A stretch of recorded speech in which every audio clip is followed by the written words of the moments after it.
Shout to my mic-minded people locked in. You know the drill by now, the culture, the craft, the conversation. And today, I'm joined by Messy MC. Bruv, listen, I just want to dive straight into it. When I see you, I'm teleported back to maybe the early 2000s. It's North London. It's Tuesday evening. I'm walking into Origin FM. And I think you was on 6 till 8 maybe. I was doing 8 till 10. And we're touching fists. You're giving me the mic, and basically I'm teleported back to pirate radio. So what I just want you to tell me straight off the bat, how important was pirate radio to you when you were, an up-and-coming hungry MC? Mate, huge. It was huge. Good memory, by the way. Tuesday night, I was thinking about that earlier, what night was it? It was, because I used to have to travel around. So I did... Before Origin, I did this one in Essex called Renegade, but because I'm from Essex, from Chelmsford, but I went to uni in Norwich. And that was a Tuesday night as well. So every Tuesday I used to drive down from Norwich to Chelmsford. It was like an hour and a half, 2 hour drive, do the 2 hour show and drive back. And I think two things really stuck with me from those days. One, it was the first glimpse of doing something in front of an audience, right? Even though, back in the Give Me One blings and the texts, and you had the usuals and the regulars and all of that sort of stuff. But I think one of the most important things, right, was when I was driving down and when I was driving back, I was practicing. So I was in the car listening to tapes, MCing to myself, right? So every Tuesday I got a good solid 6 hours in. Do you know what I mean? Of just practicing. And I've never been one to be able to write bars in the sense of sit down and write bars. They always come off the back of a freestyle. So being able to do that up and down the A12, and that in itself really solidified my practice and, honing the sort of craft and the tone and, all of that kind of stuff. Listening to various tape packs in the car and all that sort of stuff and taking influence as you do from different MCs. So I think that made it super, super cool. And then in itself, there was this culture, wasn't there? You got to kind of meet other people. There was this whole, I wouldn't call it a hierarchy in the sense of anything kind of tangible, but there was, mate, he's on that show, or mate, he's on afterwards, you know what I mean? And it kind of gave a little bit of validation to yourself. Like when you moved on to something like Origin, because Renegade FM was the local one, right? It wasn't like a drum and bass one or anything like that. It had the drive time or whatever. And the guy was called Randy C, I think, from memory. They used to do the drive time. And then, but Origin felt like it was a step into, do you get what I mean? Into all of a sudden into the scene a little bit more. Yeah, bro, absolutely, man. There's something, especially when you're not from London. You just said you're an Essex boy. I'm a Hertfordshire boy. Yeah. Something about London, especially when you were like a teenager. It's like, oh wow, I'm MCing in London. I'm on the radio in London. Yeah, like, it just sounds so cool, doesn't it, when you're telling your mates? It really does. It's a big thing. And I remember I took it for granted for a while. And I remember one of my mates from uni going, oh, I just want to I'd love to get a pirate radio show. And I'd had one for maybe 3-4 years by then. You're like, oh God, yeah, right, of course. But I was just listening to one of your previous episodes, and you guys are sort of Hitchin, Hertfordshire type of way, right? It's almost similar level of outskirt to where we were. So you've kind of got that 45-minute drive in. That's it. It's so London was fairly accessible, but still, a big deal. Do you know what I mean? But getting Absolutely, to go to a Tuesday night or a Swerve or whatever. Yeah. Those things. And I always quite like that because it was, you're close enough to dip in and out, but you're not like immersed in the hustle and bustle 100% of the time, which obviously for some people, they want to be involved. And we'll get to that because I know you ended up moving to London at some point. Yeah. But listen, you've already said so many things that I just want to get into. So let's just reel it back a little bit. So, God, what you're talking about. Okay, firstly, I want to know what tapes you were listening to. This 4 hour round trip for you to get to the radio. What tapes were you listening to? Because you talked about the getting inspired while you're driving. So what beats, what tapes, DJs, MCs, anything that you can remember? It was all the kind of accelerated culture, One Nation. It was all the tape packs, and it was such, what it was like with that tape pack culture as well. You'd borrow off your mates. You'd have some mad mishmash of, Zinc would come on and it'd have a little bit of Shadow Demon there with X-Man, you know what I mean, and all that sort of stuff, and you just get this real variety. So there was a lot of those because it was a car tape. There was a tape player. I think even though we had CDs back then, it was I'm not that old, but it was still my car was. So still it was all tapes.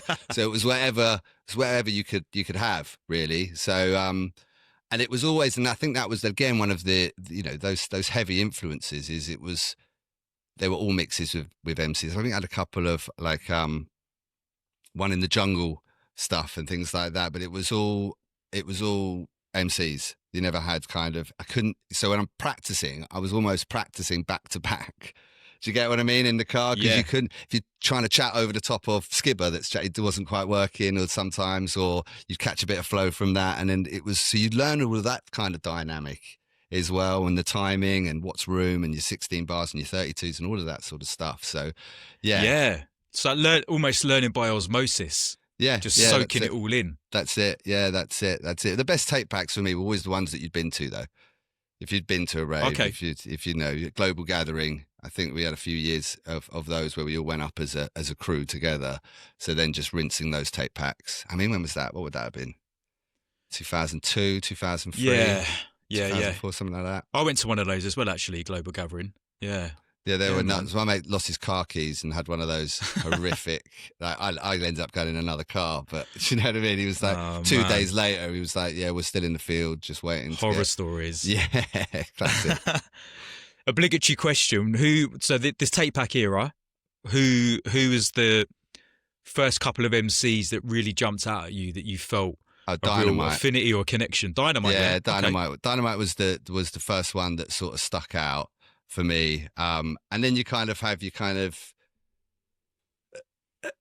think that's a good thing. It's hard to have a favourite. Do you get what I mean? Because it depends on so many variables. It depends on who's the DJ they're playing with. Are they combining with another MC? Do you know what I mean? And it is that variety. You think Dynamite for me set a level of standard of just getting it right with timing, tone, voice, all of that sort of stuff. Whereas the Skibbers, the X-Mans of this world, GQ was another one. But the Skibbers and the X-Mans of this world would add. It wasn't like I was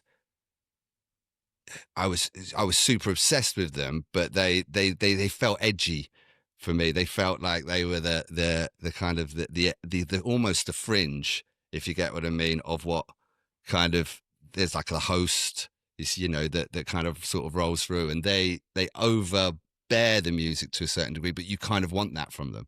Do you get what I mean? They become a bit more of the show, so you get to see that. You get what I mean? There's sort of, so you kind of, if you want to listen to the whole lot, it's for me more of a Dynamite, a GQ, and things like that. And if you want to listen to, an MC go at it, it would always be for me the Skibbers and the X-Mans of this world and the Evil Bees and stuff like that, where you could start to dig in. And then it was then moving into the Liquid era, and it was the Liquid era for me anyway. It would be the Comrades, the DRSs of this world, you, people that went to kind of what felt like another, the System, Mojo. Do you remember Mojo? I do. Yeah, man. All of those guys was then for me. That then was just like another world. That moved from being a sort of a fan to a super fan of MCs. Bro, mate, what happened to Mojo? You've got me thinking now, because he was obviously I do want to loop this back round to pirate radio, but Mojo was he was a rude awakening soldier. I know, but I've got sets of him, got tapes of him, like back to back with X-Man and Herbsy, and Blacker, and it's an interesting one because you mentioned him in the kind of the Liquid conversation, so to speak. Yeah, but he's definitely come out of that London rude awakening era. What happened to Mojo, man? That's I I always heard, and this is what I've always loved about it, that mystique around the scene in the early days, just before you kind of step in to becoming a raver, to being in the industry. Do you know what I mean? There was all like, whoa, who are these guys? And then he was like, there was like a rumor he got tinnitus. so he could only do some shows and stuff like that. And he did like a Traffic, I think, years back, and everyone was like super. And it was back in the forum days, right, where you could add the first bit of internet hype, and you're going, fuck, Mojo, oh wow, he's coming out of retirement, he's going to have one big show, and that was all kind of like, that was really cool. And I think that added to it that you always want a bit more. So Mojo for me was like that frustration of, God, I wish he did more. Do you know what I mean? Leave him hungry for more. Do you know what as well? He had a brother, I think it was a younger brother, who was also an MC, and his name has just completely slipped my mind now. But he had a brother. I'm sure he had a brother that was also on the circuit. Right. So okay, Mojo, right. Gonna do some digging there. Yeah. All right, so you're inspired by the tape packs, you're inspired by the legends, all of the legends, but Dynamite, there's a particular connection with him. And I think, I also agree, Dynamite is definitely up there he's definitely in the top 5, put it that way. But for me, it's like his ability to build a rapport with the crowd. Yeah. Through tonality, through rhythm and syncopation of his voice as an instrument. It was like, of course he can bar because he's got a whole legacy of hip-hop albums and all the rest of it. But just in the realms of drum and bass jungle, even in the early days when he was with Crust and Ronnie Size in the very, the early 90s, it was just his way to like, it didn't really matter what he was saying. Yeah. He could just make it sound cool and bring a rhythm, almost like he's using his voice like a drum. Do you know what I mean? Yeah. And there's a couple like that. Or they almost sit similar to him, right? Stamina, Darrison. I remember hearing Darrison, I think they were just sound checking at a show in Bristol. And him just have it, and it snaps your neck around. So like when you first hear it, you're like, fucking hell, it sounds like a polished record, almost 100%. And it's just effortless as he catches the rhythm, catches the beat, whatever it is, and just sits and flows. And Dynamite has that ability as well, just sits on top of it. And he's like he could be in the tune every time. Yeah. Do you get what I mean? And it's a particular skill. It's just a particular style that for me is every time catches my ear. And you're right, it's not about the content. It's a different side. GQ to a certain degree, same. His presence when you see him live carries so much of what he's about, of his impressiveness. Do you know what I mean? Stature, isn't it? It's almost like the unheard elements. It's the stature, it's the physiology, it's the tone, all the rest of it. Yeah, it's so important. What you just said about Dynamite is interesting because to the unassuming ear, people might think, if you compare like a X-Man, this isn't about comparing MCs, by the way, like we both we love it all, right? But if you compare like your Skibber or X-Man, like double time, high impact MC to a Dynamite, someone might assume it's easier to be a Dynamite because you're kind of doing less. You just said, it's so flawless that it just sounds like it's in the tune. Like that is really hard to do. I totally agree. And it's this appreciating the skill on the sheer amount of layers that it has. When listening to your one with Mark with System about different styles and tactics and stuff like that, it's so layered, right? And everyone's got that different bit, and that's what makes it cool. And there's not many that have got it all. Do you know what I mean? Either, and that's cool, and that's fine as well. But that goes back to my point about the tape pack. There was never one MC which, for me, did it all because you had him being amazing at that. Him being amazing at that. Him being amazing at that. So give me them all, and every now and again mix them up. That would be cool as fuck as well. Let's go and back to back. When Shadow Demon went and did Caliber sets. Do you know what I mean? That's the shit I'm into, and you don't get enough of that these days. You wouldn't get that now, would you? It just wouldn't happen because everything's so sub-genred up and put into boxes that even promoters, like a lot of the events, look, there's always pros and cons, but a lot of the events are more like label nights now. They're brand nights. Yeah. Like the old school promoter, just because you said One Nation.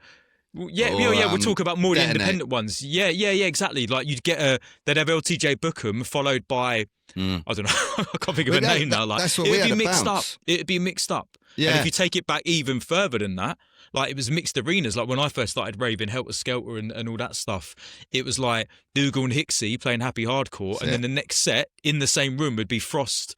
And then it would be, and people would literally just float about. If you didn't like the Happy Hardcore, you'd go to the other arena, which kind of it sounds a bit mad talking about it now because you did get a mass exodus of people. Like when the DJ starts, Frost starts his tune, half the arena walks out. Because they want to go and listen to Slipmat next door playing Happy Hardcore and vice versa. So I can imagine that was a bit of a head fuck for the acts coming on. Anyway, I digress. So yeah, totally. And sorry, another name that you said that has just jumped out at me as well is Darrison. Yeah, very interesting character. So yeah, it's good, man. You're throwing some names out that I haven't thought about for a little while. I do see Darrison pop up a lot on Instagram, and he's I do. Very interesting character, man. Yeah, he is. I don't know him personally, but yeah. I've met him a few times. I've always, Darrison's great to hang out with. He's a real personality. He's a great character. Yeah. He's a really friendly guy.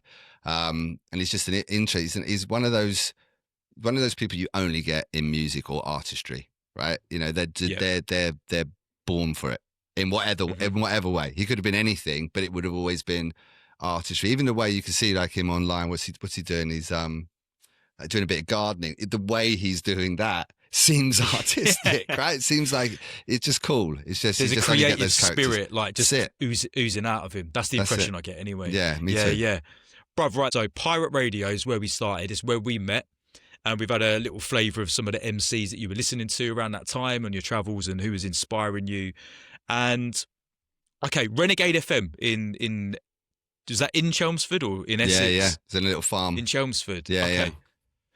I've not heard of that station. I like hearing stations from back in the day that I'm not overly familiar with. So paint the picture especially for people that, obviously they've heard of pirate radio, but there's going to be loads of people that listen to this that weren't lucky enough really to ever go into a pirate radio. And obviously these days, it's all live streams in really plush studios, which is sick. But paint the picture. Messy MC, age ...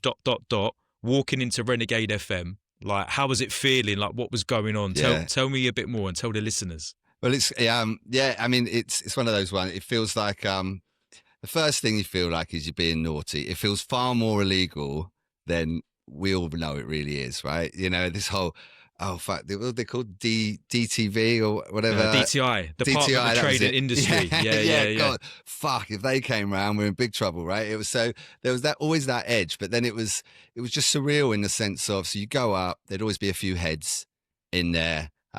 It's always a little bit because everyone's stoned, so it's just you walk into kind of no, it's not that they're being standoffish or whatever. It's just that everyone's stoned. But you go in there, and it's like, all right, yeah, all right, fist bumps. It's like, the cooler, the older guys, the guys that run the station, always gave it that little bit of an edge. And then they'd just stick you in a room, and you'd be just in this soundproof box, right? And they'd move it around, so it being like, because we had, we got farms around here, so it would be in farm buildings or containers or something like that. But it was always a sweat box.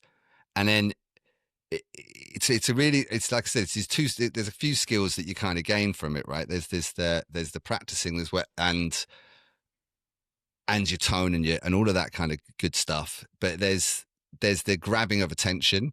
It's your first introduction to presence, being able to pull in a crowd. And what's so interesting is you can't see them, right? So imagine going up on stage now with a blindfold and working out whether you're doing, a good job and stuff, because you get so much validation from the crowd, right? Everyone's happy, fucking, yeah, great, you're smashing it, right? You get the few dickheads every now and again on the front row, right? But generally, everyone's pretty happy, and you get this constant validation. And I've always said that about exercise. If you had that at the gym, because I'd run back and forth and I'd come off stage fucked, but because the adrenaline gets you going, right? But so you don't have any of that at pirate radio, and you're pulling it in by the phone.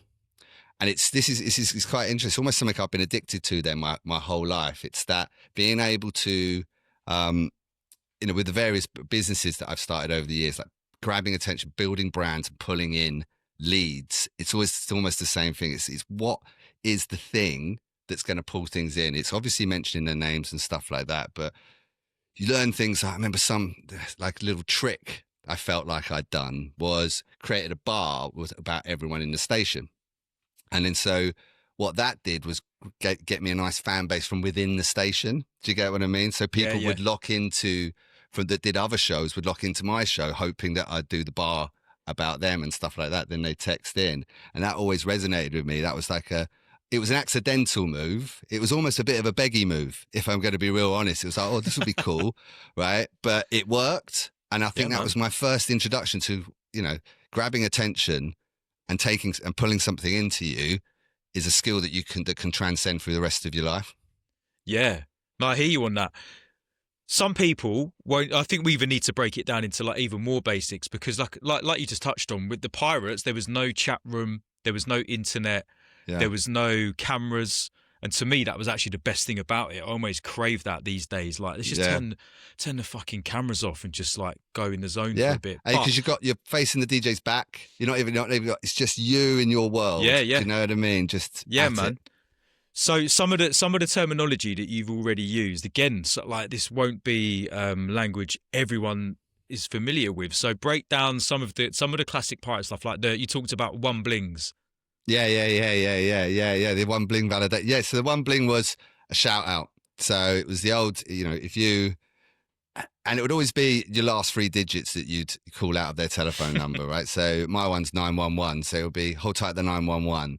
And you try and get a few ones there, and you do a little bit like, again, so you'd kind of, if they did it a couple of times, you'd give them more than a shout out. It would be, hold tight the loyal listener. And you'd add a bit of flavour. And then you put them in the phone book. That's it. Oh, well, that was, they're taking it up a level. Yeah, it was funny because we weren't allowed to put names in the phone book. Something about our particular show, but we had their classics. You'd have the people that were texting to every show. And they always just fascinate me, because you'd think, who are these people, right? They're listening to every show, what age are they? Who are these random entities out there in the fucking ether? Do you know what I mean, right? Yeah. So you'd have them, and then you'd start to remember 171 always texting in and stuff like that. And then they'd all blinging in, and then they'd text and all that sort of stuff. And you'd also get this, your first introduction to live reviewing, right? You'd also get, shut the fuck up, mate. Do you know what I mean? Or you're ruining the set, mate, and stuff like that. So, your skin starts to harden in those early days of pirate. It's the dojo, isn't it? It's earning your stripes. And there's all different ways to do that. But with pirate, like you touched on, it was illegal, so it felt a bit edgy.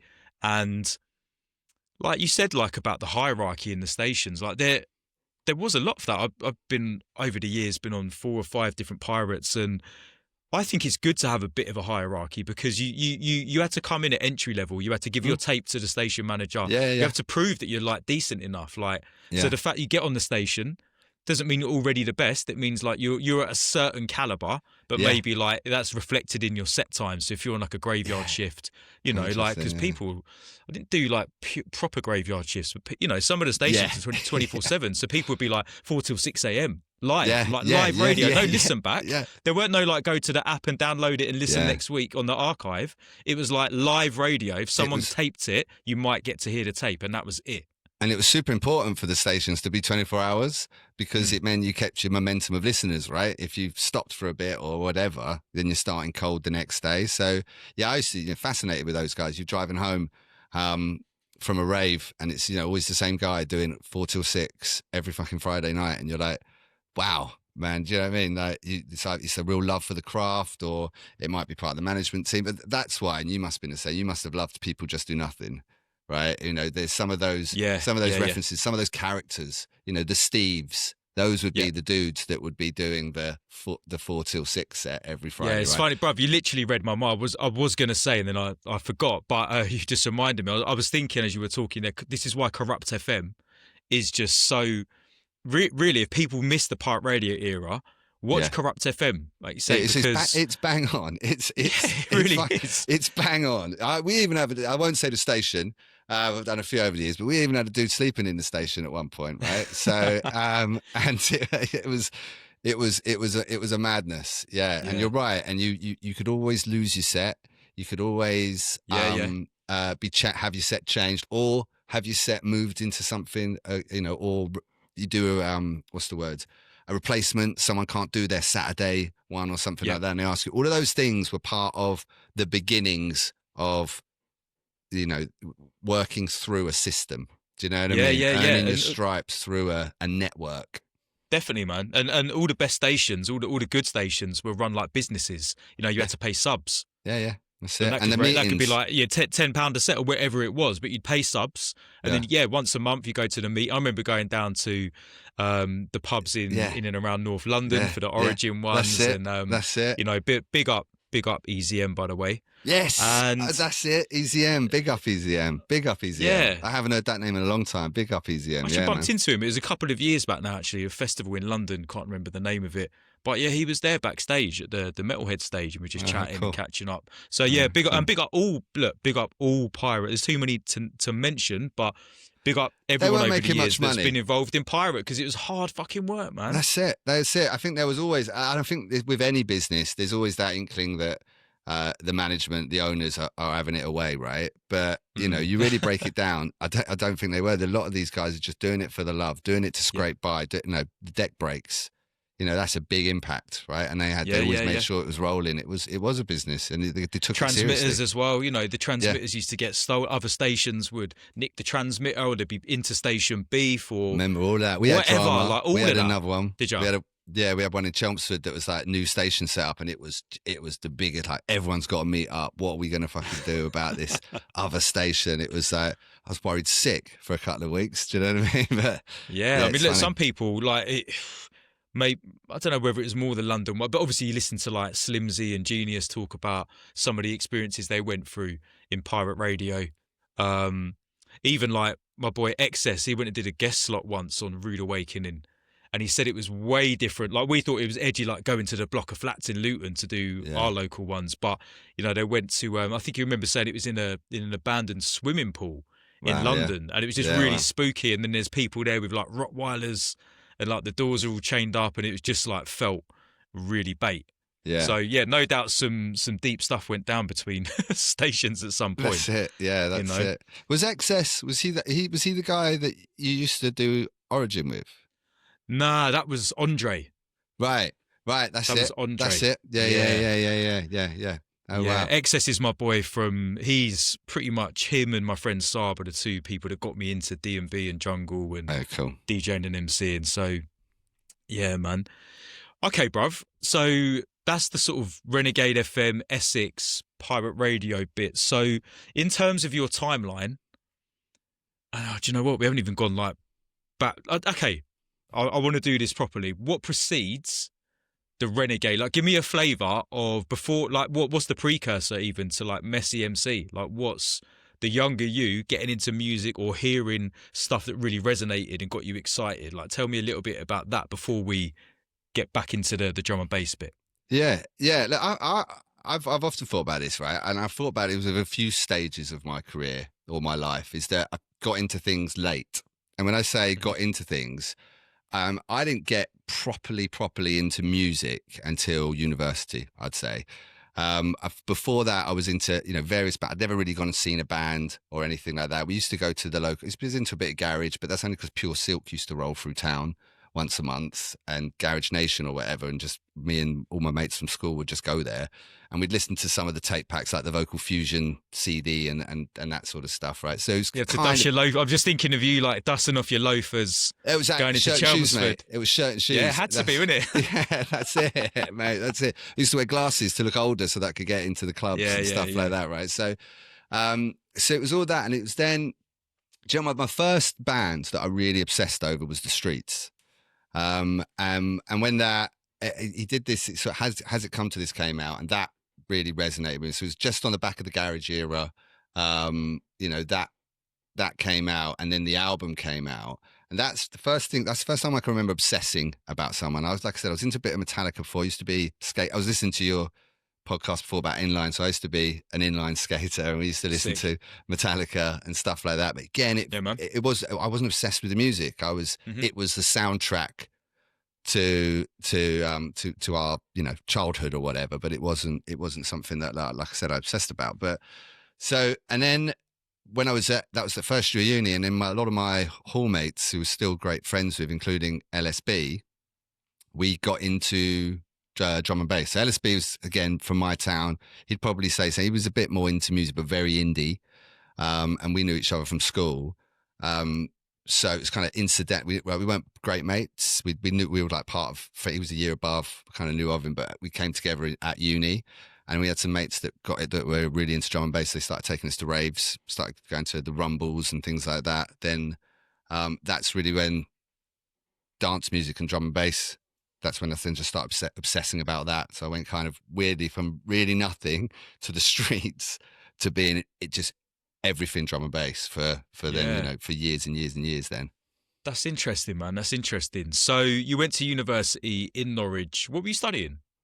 Business management. Oh, okay.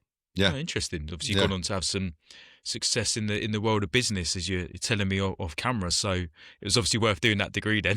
Yeah, well, yeah. Do you know what? It was one of those. It was worth doing the degree to get my introduction to drum and bass. That's almost that. Do you get what I mean? The degree's useless. It's absolutely useless, right? And especially my degree, because you touched on everything. You didn't deep dive in anything. Because business management, you did a bit of economics, bit of macroeconomics, bit of accounting, bit of marketing, but it was all kind of A level. Do you get what I mean? But you just had lots of it to say that you got this nice spread. So I couldn't, you know, from that sense, I think it was useless. But it's still, you know, the moving away from home, having new mates, immersing yourself in new musics and cultures and things like that. Yeah. That is worth it, you know, worth it. Yeah, man. All right. So you're in Norwich.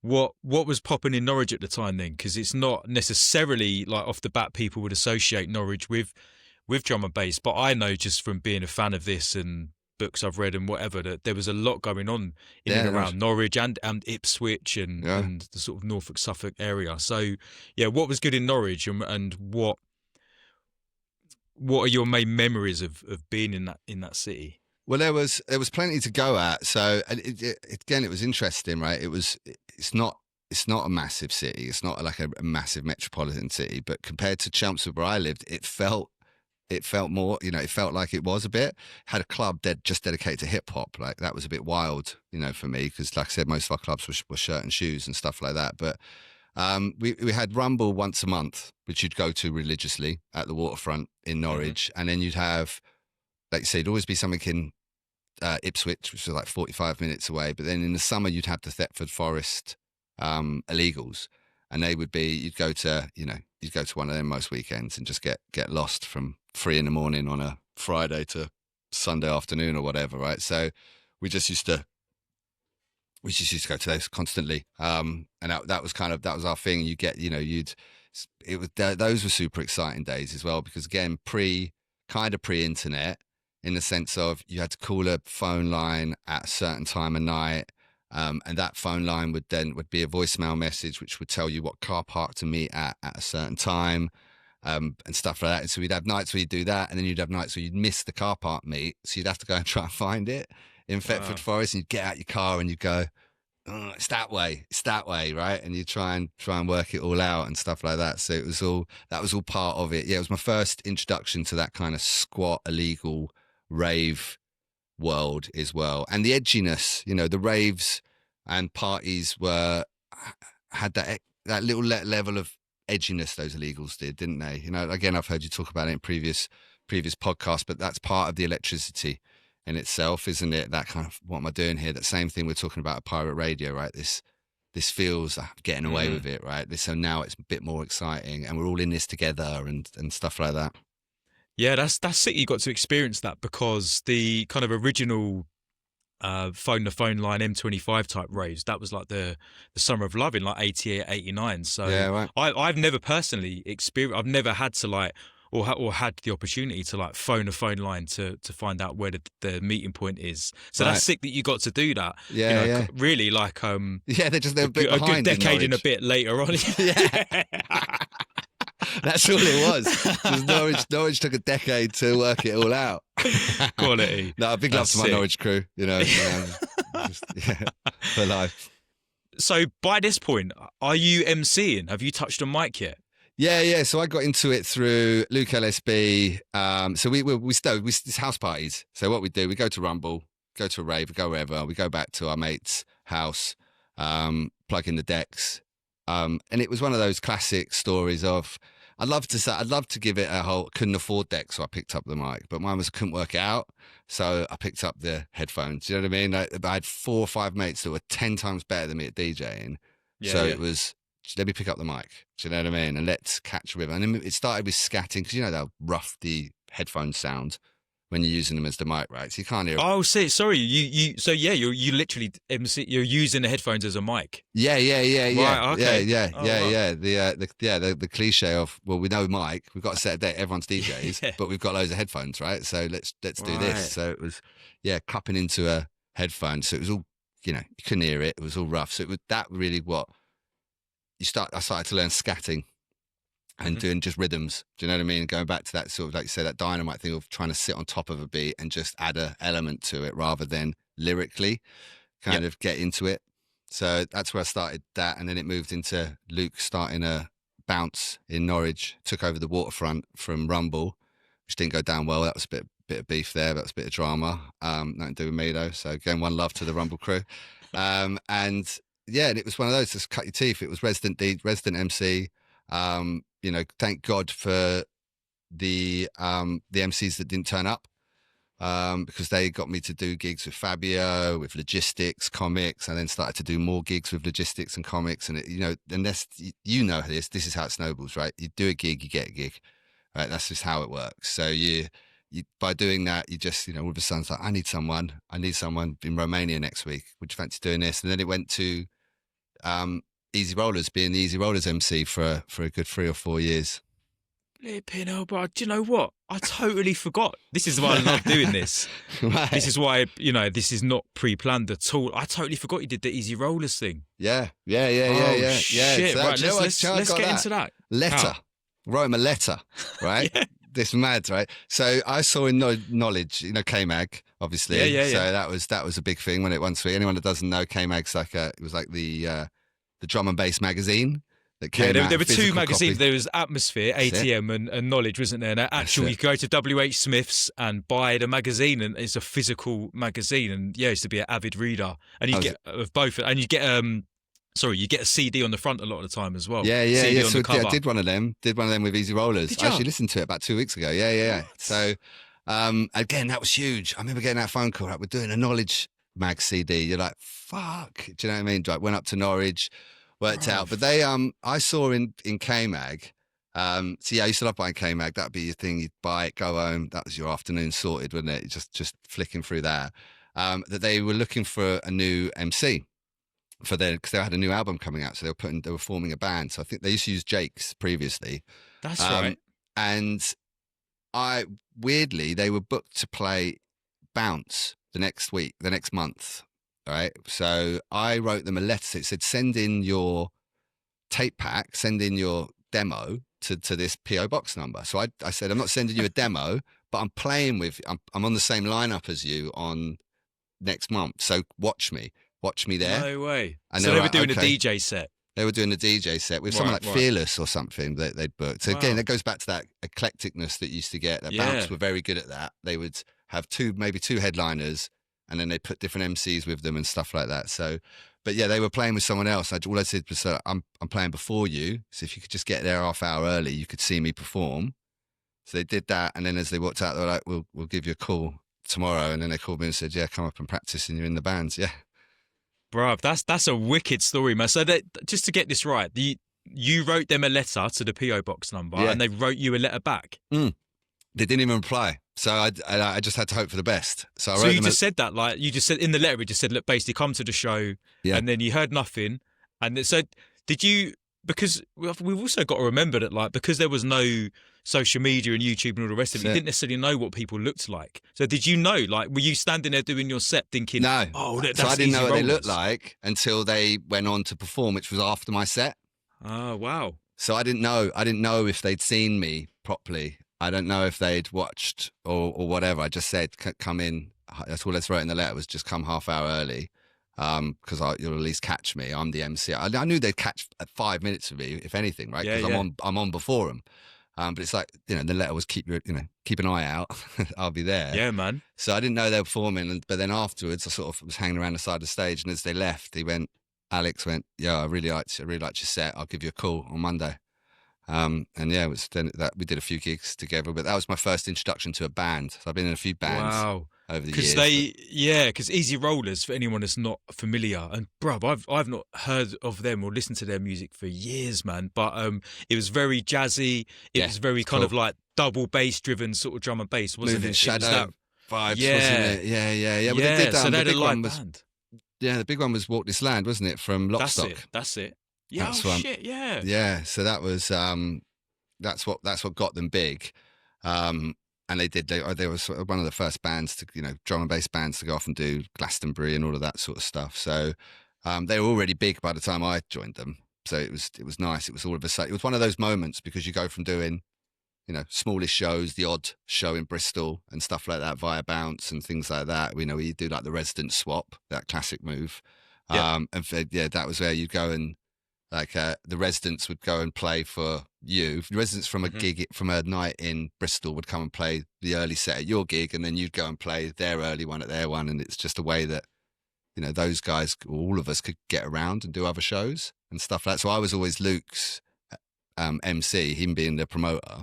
So when he got that booking to play in, Bristol or something like that, I'd be the MC that came with him. So, so it was, I can't remember I've lost my train of thought. What were we? Well, no, you were basically breaking down how you ended up cutting your teeth in the Norwich scene, rolling with LSB, Bounce, and then writing a letter to Easy Rollers. And then, boom, like the audition was a success, and you're now rolling with the Easy Rollers, and they're a live band as well as a DJ outfit. Yeah. So that was interesting. That like traveling with the band and all the rest of the get up and the rest of the crew. That I've always enjoyed that over the years. I've enjoyed it with the fresh stuff. There was another band, dubstep band that I was in a while ago, and one of my best mates come out of that band. There's something about crew traveling around together. Do you know what I mean? You form these quite hard and tangible and long lasting friendships. Do you know what I mean? It's quite intimate, without sounding too soppy about it. You're celebrating the ups, the downs together, the pains, the stresses, the tiredness. You're doing it all together. You either become really, really close or you proper fall out, right? And luckily, all the bands I've been in, we've all been really, really tight, and it's built this really nice connection. So in my head, I'm imagining like proper like tour bus, like life on the road type stuff. Is that not is so that much in Easy Rollers days? Wasn't so much the tour bus. It was the tour transit and stuff like that. But in the fresh days, absolutely, it was all tour bus stuff, and it was great. Let's come. Obviously, we're going to get into your relationship and your time working with DJ Fresh. But back to Easy Rollers for a sec. So, because what I'm really interested in, you're the first MC that I've had on and spoken to that, I think I'm right in saying this, that's had kind of like regular experience of working with a live band.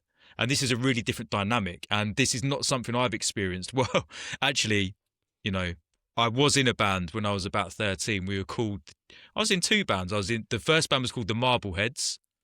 Nice. And then that didn't last too long. We did like Jimi Hendrix covers, and we actually won like a little competition at school doing where everyone else was like playing their violins and stuff like this. We did Smells Like Teen Spirit as like an instrument ensemble. Anyway, that fell apart, big up the Marbleheads, and then the chat show host was born. So my only real experience of being in a band was the chat show host. I was like rhythm guitar, backing vocals, and we did about 5 or 6 gigs, and then I discovered jungle and decks. So you can play the guitar, can you? I could strum out a few chords. You're one of those best proper musicians. That's what we call them. Yeah. I don't know about that. But anyway, what I'm just messing about. But the dynamic between all the differences, the contrast between being in a club setting, working with a DJ, and being in, I don't know, was it club settings? Was it festivals? Was it full on like concerts, working with a band? Can you tell me a bit more about the band side of it? Yeah, it was mainly, it was like festivals and big club shows that could do it. But do you remember that boat on the Danube, A38 or something? Did you ever play that? No. I can't remember what country now. I can't remember what country that is. River Danube, yeah, I can't. It's either Hungary or Czech Republic, right? Yeah, I'm gonna go Hungary, but I think you might be right. Yeah, which one's? Yeah, it is Budapest. Budapest is in Hungary, isn't it? And you've got Buda one side and Pest the other, which is That's yeah, right. yeah. We got it. We're on top. We saw gigs like that. But I think I love the difference. I tell you what I love the difference between a club show and a DJ show and a set performance. Do you know what I mean? You can really, really hone the performance, right? You know, because you've only got enough. There's only a certain amount of brain capacity and all of that sort of stuff. And I was again listening to your Mark System one. It was like you don't know what the DJ plays, and I've got to a level in my career where I hate that. You know, I mean, I hate being caught out because it gives me another something else to think about. Do you know what I mean? Of what's coming next, right? And over the years, since the Easy Roller days, that part of my career, the performance part of my career, has become so much more important than other parts of it. You know, the lyricism to a certain degree, the being able to move on the hop and all of that sort of stuff. It's the having a solid performance, having presence, holding space, owning space in an arena, in a big room, and all that sort of stuff becomes its own skill in its own part. And that's something I've really enjoyed and really worked on as part. It was almost like a, and it helped me, right? And so I'll be really kind of genuine and honest about this now. When I sort of measure myself up against MCs like yourself and DRS and things like that, I feel it's like you're miles away, you're miles ahead, right? So when I started to get this experience and practice it and feel good at it and get the validation from it and stuff like that, I really ran with that. Do you get what I mean? As a sub part of the skill of MCing, and try to make that my main thing, be the best at that. Do you know what I mean? Because I was never going to be the best at some of the other stuff, in my view. You know, you never know, right? But that's how I felt, and it was a relief. It was like, this is I feel comfortable here. I feel really comfortable here and I'm enjoying this. And I want more of it. So I joined the band after the Easy Rollers. And then why it, really enjoyed again the fresh stuff, which was a band and stuff. And even the later DJ stuff, which was pretty similar, you know what I mean? In terms of the sets each time, it become, because, there wasn't much variation. And if there was a variation, me and Dan would go through it together before the set. Right, this is what we're probably going to throw this one in, probably going to do a bit of that, and this is this sort of crowd, so we're going to play a bit of this. He'd always make sure I had the heads up of what he's going to play that day, and you just don't get that in the drum and bass MC world, right? You can't, you just wouldn't get it. Yeah, it does. The way you're describing it does sound a bit like a chalk and cheese kind of contrast. So it sounds to me like you're viewing yourself more as a live performer than an MC or a, I don't know, rapper, whatever terminology people want to use. That is it. Yeah, I mean, so what was your? Sorry, go on. Well, it's just weighted towards that. I'd still, consider myself be able to hold my own, in certain arenas with lyricism, and I've always enjoyed the liquid stuff. And it may be less lyricism and more melody I'm kind of into than the actual content of the words and the sort of cool wordplay that you and System and that do, right? It's for me a little bit more melody, but it's just, I feel in terms of weight of my skill set personally, it would be the performance side over the other parts of it, and you gravitate towards what you're good at, right? What you enjoy what you're good at, right? So it kind of all feeds into itself. Absolutely, man, absolutely. What was your role within the Easy Rollers then? Like, what was the mission statement? So I'm kind of imagining, you've been doing the Pirates and the club circuit, which is kind of like your typical way that all of us earn our stripes and come up through the ranks. But now you're in a totally different arena where, like, you turn up on Monday morning at band practice almost, and they're sort of saying, right, you need to learn the set list. Like, you need to. How did it work? I'm interested in what your role was within the band. Well, it's tricky because you've got to in rehearsals you've got to hype, right? Because your role's a hype man. That's your role, right? So there's always freedom to do lyrics. I've never had any band or anyone tell me I'm doing too many lyrics or anything like that. But the Easy Rollers set would be all the classics plus the new stuff in the RAM. So they'd have Walk the Standard, have Lady Roller that would Kelly, Hold Tight Kelly. I've not seen her for a long time, but she would always be there and she's singing her parts, right? So my job was just to intersperse, keep the hype, the usual sort of stuff. But in rehearsals, that's always a challenge. Yeah, because so much of that is feeding off the crowd and the energy, isn't it? Yeah. And also, your kind of rehearsals are a little bit like an audition as well. You can still get dumped, right, in a rehearsal. Yeah. So you've got to, and this created a skill. This is interesting, a little sort of kind of offshoot, but that created a skill. I ended up being in Guitar Hero live, like 10 years later, right? And I had to do a rehearsal. Wouldn't tell you what it was for. And I had to go in and MC for four people sitting in a that's like going for an acting job, right? So they had these wedge monitors there. They were like, pretend this is the stage, and they put a Skrillex tune on, Bangarang, and I just had a mic, just an unplugged in mic, and I had to go jump around or whatever. But I got the gig. But that came off the back of being able to sit in rehearsal rooms and just go into a space. Do you know what I mean? And go, right, I'm acting to a certain degree. I don't consider myself an actor, but it's almost like that, right? Okay. You kind of, but right, you I'm can in the flip room. and go into a certain mode. Yeah. So what you actually, just so I understand, that's interesting. Like you actually in the Guitar Hero thing, you're in the computer game. Yeah. So Guitar Hero Live, for those that have ever played Guitar Hero, is you're in the band, right? So it's a live band that you're in, and there's a live crowd, and they will boo or go, yeah, depending on whether you're doing a good job. I was the front man in the band the Guitar Hero is playing in. Well, So as a computer game, excuse my ignorance, I know the game, I've never played it. So it's like a computer game avatar of yourself, or no, real like me. video footage. So it was this whole new innovative technology, right, where you had to do the same set, it's like 100 times based on different sentiments of the crowd. Or whether the guy is fucking up on the Guitar Hero, right? So you'd have to do ones where you're going, fucking dickheads, come on, do you know what I mean? And then other ones where you're like, right. So that's what you're saying about the acting thing. Yeah, like, right, next take, we need you to behave in this way, like as if like this has happened. Then you'd have to like, oh shit. And the same with the crowd. So there was like 200 extras in the crowd, and they had to do, right, this one, you're all pissed off. And they're all going, and I was really mad, right? So you're doing these sets like for hours to 2 hours at a time because you keep having to retake. But the whole crowd is booing you. And I remember going for lunch with one of the band mates and going like, this is psychologically, this is quite difficult, right? Because we're getting booed constantly for 2 hours, and it's supposed to be, it's part of the act, right? It's all fine, but eventually it was like, right, you're enjoying it too much. Can you stop? Do you know what I mean?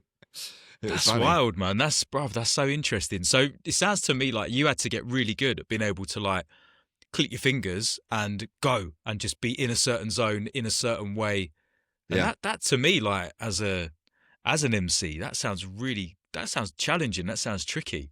And that's like you said, that's a real different skill set. That is, I see now what you mean about the acting side of it. It's a coping mechanism as well for imposter syndrome. Right. So it's the only way to fight imposter syndrome, because everyone's got imposter syndrome. It's always stuck with me. Someone said even coppers have it. And it's always been, oh yeah, coppers walk around in their little uniforms, like going, oh God, I'm worried people don't think I'm a real copper, right? It's super interesting. And I think it's just part of that. The only way to not be an imposter is not be an imposter, right? So you're always going to be, otherwise you've got to step from one line to the next. So how do you step through there? Do you give yourself constant validation, or do you just tell yourself you are? Do you know what I mean? I think that's, again, a skill that can transcend into everything else that you do in life. You can just be like, well, okay, well, I am now a influencer, right? I am now this. It's a real trait that a lot of people don't have, or a lot of people don't have. You're doing it right now with all of kind of your coaching stuff and this. That's definitive of exactly that point, which is, now I'm doing this. So many people don't ever get to that bit. Yeah. It's interesting you say that. I was thinking about this morning, actually, but in a different context. But there's people often think you have to start off already being an expert. Yeah. You have to already your being way. good at it. And someone that, shout out to Raf, someone that I speak to a lot and really helps me out, almost plays a mentor role for me, actually, is he was just saying, look, it's okay to learn on the job in public. It's okay to actually learn what you're doing in the public view. Yeah. And I was like, fucking hell, yeah. Because actually, otherwise, sometimes little subtle things can be a real game changer. But I was like, yes, actually, I'm going to embody that. Like, I'm okay being. Well, I'm learning to be okay being on camera, being in the public domain, whatever it might be. And actually thinking, oh, okay, that didn't go how I wanted it to, but next time, brilliant, I've learned from that. Next time I can tweak it, I can adapt it. That's it. That's it, right? It's the only way. It's the only way that you can. Otherwise, there's an invisible line which no one will tell you is you're now good enough. Do you get what I mean? No one can tell you that except yourself, right? Or I don't know. Yeah, but generally only you have to feel comfortable. People could tell you and you still not believe it, right? So Yeah. there has to be that line, and stepping across the line is after it was 90% of the job, right? Because once you stepped over it, you've kind of well, now you've passed the invisible point. So now it's just about improving, which was always going to happen anyway. The improvement was always going to come no matter where you are in your career, really. You know what I mean? So, or your life or whatever. So yeah, it's an interesting kind of facet of life that, which I think holds a lot of people back from doing what they want to do or what they'd be good at or whatever. It's, they feel like they might need validation first. Yeah, people create their own glass ceilings and their own limitations, and then almost forget that they're sort of stuck within confines made up that their own they created rules for themselves. Yeah, I've said that in businesses that I've owned over the years, which is like, hold on, we can't do that. That's the rules. But what, the rules we set? Do you know what I mean? What do you mean? Well, let's change the rules. Do you get what I mean? Well, this is mental that we're now not doing something that we want to do because we created a rule. You get what I mean? Yeah, people do that. It's all conditioning as well, isn't it? Societal conditioning or just how you've been raised. Yeah, I could get deep into this, but yeah, I'm glad you raised that point, because I think it's good for people to hear that just because you're out on stage night after night or doing all these, what people from the outside looking in, with all these amazing cool things, that you still have to work at it. You still have to work on your mindset. You still have to find ways to grow and develop. You know what I mean? Yeah, I think that's important. That's the real talk. You're always battling your own. I want to say demons, but it seems a bit dramatic. Do you know what I mean? But everyone is battling their own insecurities, their own worries, and this, that, or the other, right? So it's and we all have our different coping mechanisms for dealing with it as well. That's all it is. No, big up, bruv. I appreciate your genuine, open approach to talking about that. Yeah, I rate that. Going back to Easy Rollers, one thing I'm keen to know. Yeah, well, I just forgot about it. I was just like, oh yeah, shit. Like, one thing I want to know is that within your role in the band, are you saying that you didn't have any tracks that were you didn't have any set lyrics to perform or anything? No, I did. Songs? Yeah. You did? Okay, so did you write songs together? Yeah. So wow, we had a couple of tracks. I think 3 tracks. I think 2 tracks on the album and 1 single that came out pre the album, which didn't go onto the album. So that was my first, again, proper recording experience. And Alex from the Easy Rollers, again, big up Alex. I haven't spoke to him for a long time, but he was super technical. And one of these guys that's kind of infectiously interested in what they do. Do you know what I mean? Like the most animated producer I've ever seen as well. So the way his desk was set up, he'd kick the chair back and he'd dance with the music that he's creating. You know what I mean? I've worked with I've stared at the back of a lot of producers over the years, right? And that was always infectious and fun. And so that was a really cool introduction for my part to it, and him getting into the lyrics and going, that doesn't make sense, or let's change it. And nice. Not feeling that, and that's a real skill with producers, right? You know, directing someone and not making them feel shit. Yeah, is a real skill that Fresh told me a good thing he used to do. Like whenever someone had done a bad take, he'd go, perfect, that was perfect, do it again. Because if you keep saying no, that's shit, then eventually you'll just lose the head of the person that you're trying to work with, right? It's like, oh, that was perfect, do it again. That was perfect, do it again. So, yeah, you've cut your teeth with the Easy Rollers. You've got some experience now working with a live band, being out on the road. So it seems like the logical thing to move on to next, which I'm super interested to hear about, is DJ Fresh. How you met him, how you linked up with him, what you did together, memories, experiences, all of that stuff. Like get into the Fresh stuff. Come on. Yeah, I mean they were the absolute glory years, right? They were the founding kind of foundational years of what, when I look back at the kind of the core part of my memories was that, that good 6-7 years that we spent touring the kind of the world together. But before that, there was a little bit of stagnation. And again, it was, I moved to London to immerse myself more in music, got a normal job. And I remember I remember really, more about manifesting, right? So really wanting one of these gigs, like Pendulum or something like that, right, to come up. And I remember, do you remember Master X? Yeah. MC, yeah. So he's one of the guys I'd see in my cohort of MCs. Do you know what I mean? Coming up and coming, kind of in broadly the same league level, whatever you want to call it. And he got the Pendulum gig, and I remember calling up Luke LSB and going like, "You know, I feel like I'm like getting on now, man. I'm coming into my mid to late 20s, however old I was, 26, something like that, 27. Feels like it's not going to happen." I remember he goes, "Stick with it. Don't worry." And it was again another one of those defining moments. Like next 2 days later, 3 days later, Pendulum put a tweet up going, "I need an MC." I've never on Twitter. And I never really was before then, not really was afterwards. And I replied to it, and I'll be up for that. And he was like, yeah, I've heard about you. Why don't you come along? And so I did that. Then I did the Nero show because I had the same management, did a lot with Nero. And then Fresh saw me at a show in Alexandria, the Victoria Park, doing Nero. He was playing afterwards. He just got number one with Louder. So it was that classic. It was a weird time then. I'd say a weird time. It was one of those times where MCs were getting picked up.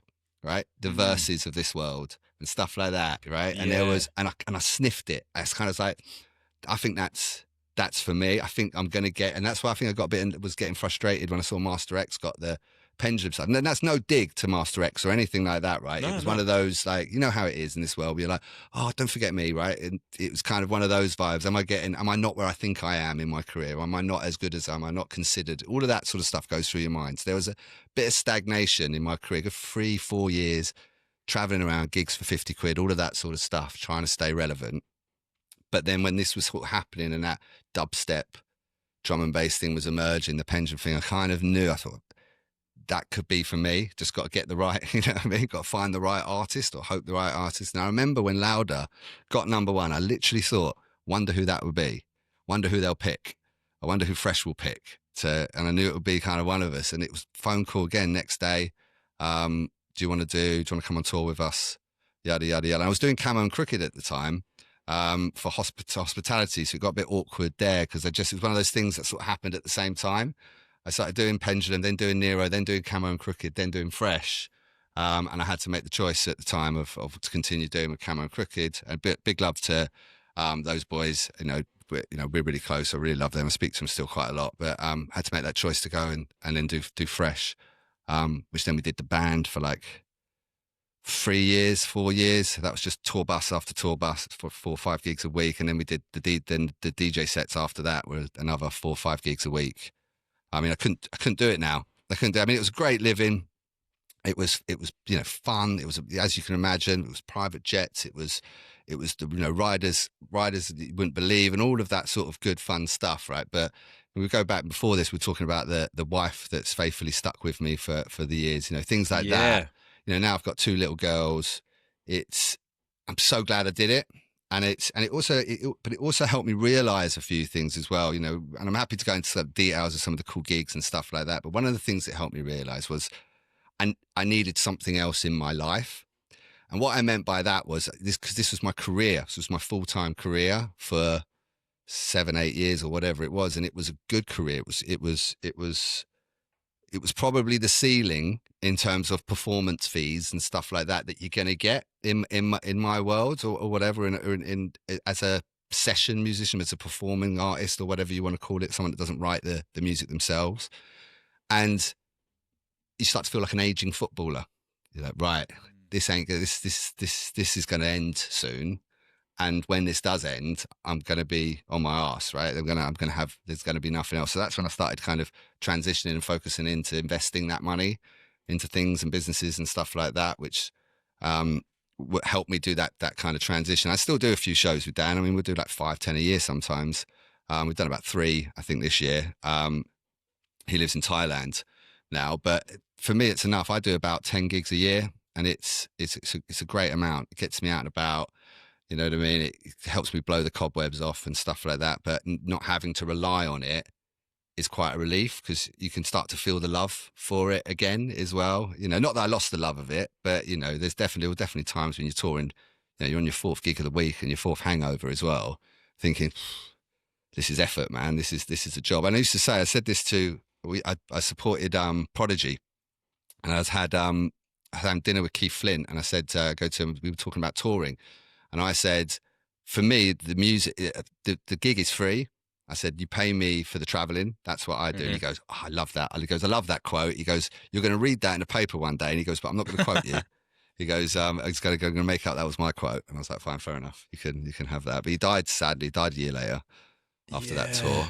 But he was a big inspiration to me as a performer. I bet, because they're Prodigy were from like Chelmsford, Braintree kind of area, wouldn't they? Well, exactly. There. So there was always my mum knows his mum around this way and stuff like that going on. Amazing. So, but yeah, so I had an affinity. But standing side of stage and watching Keith Flint in his element it's mind blowing.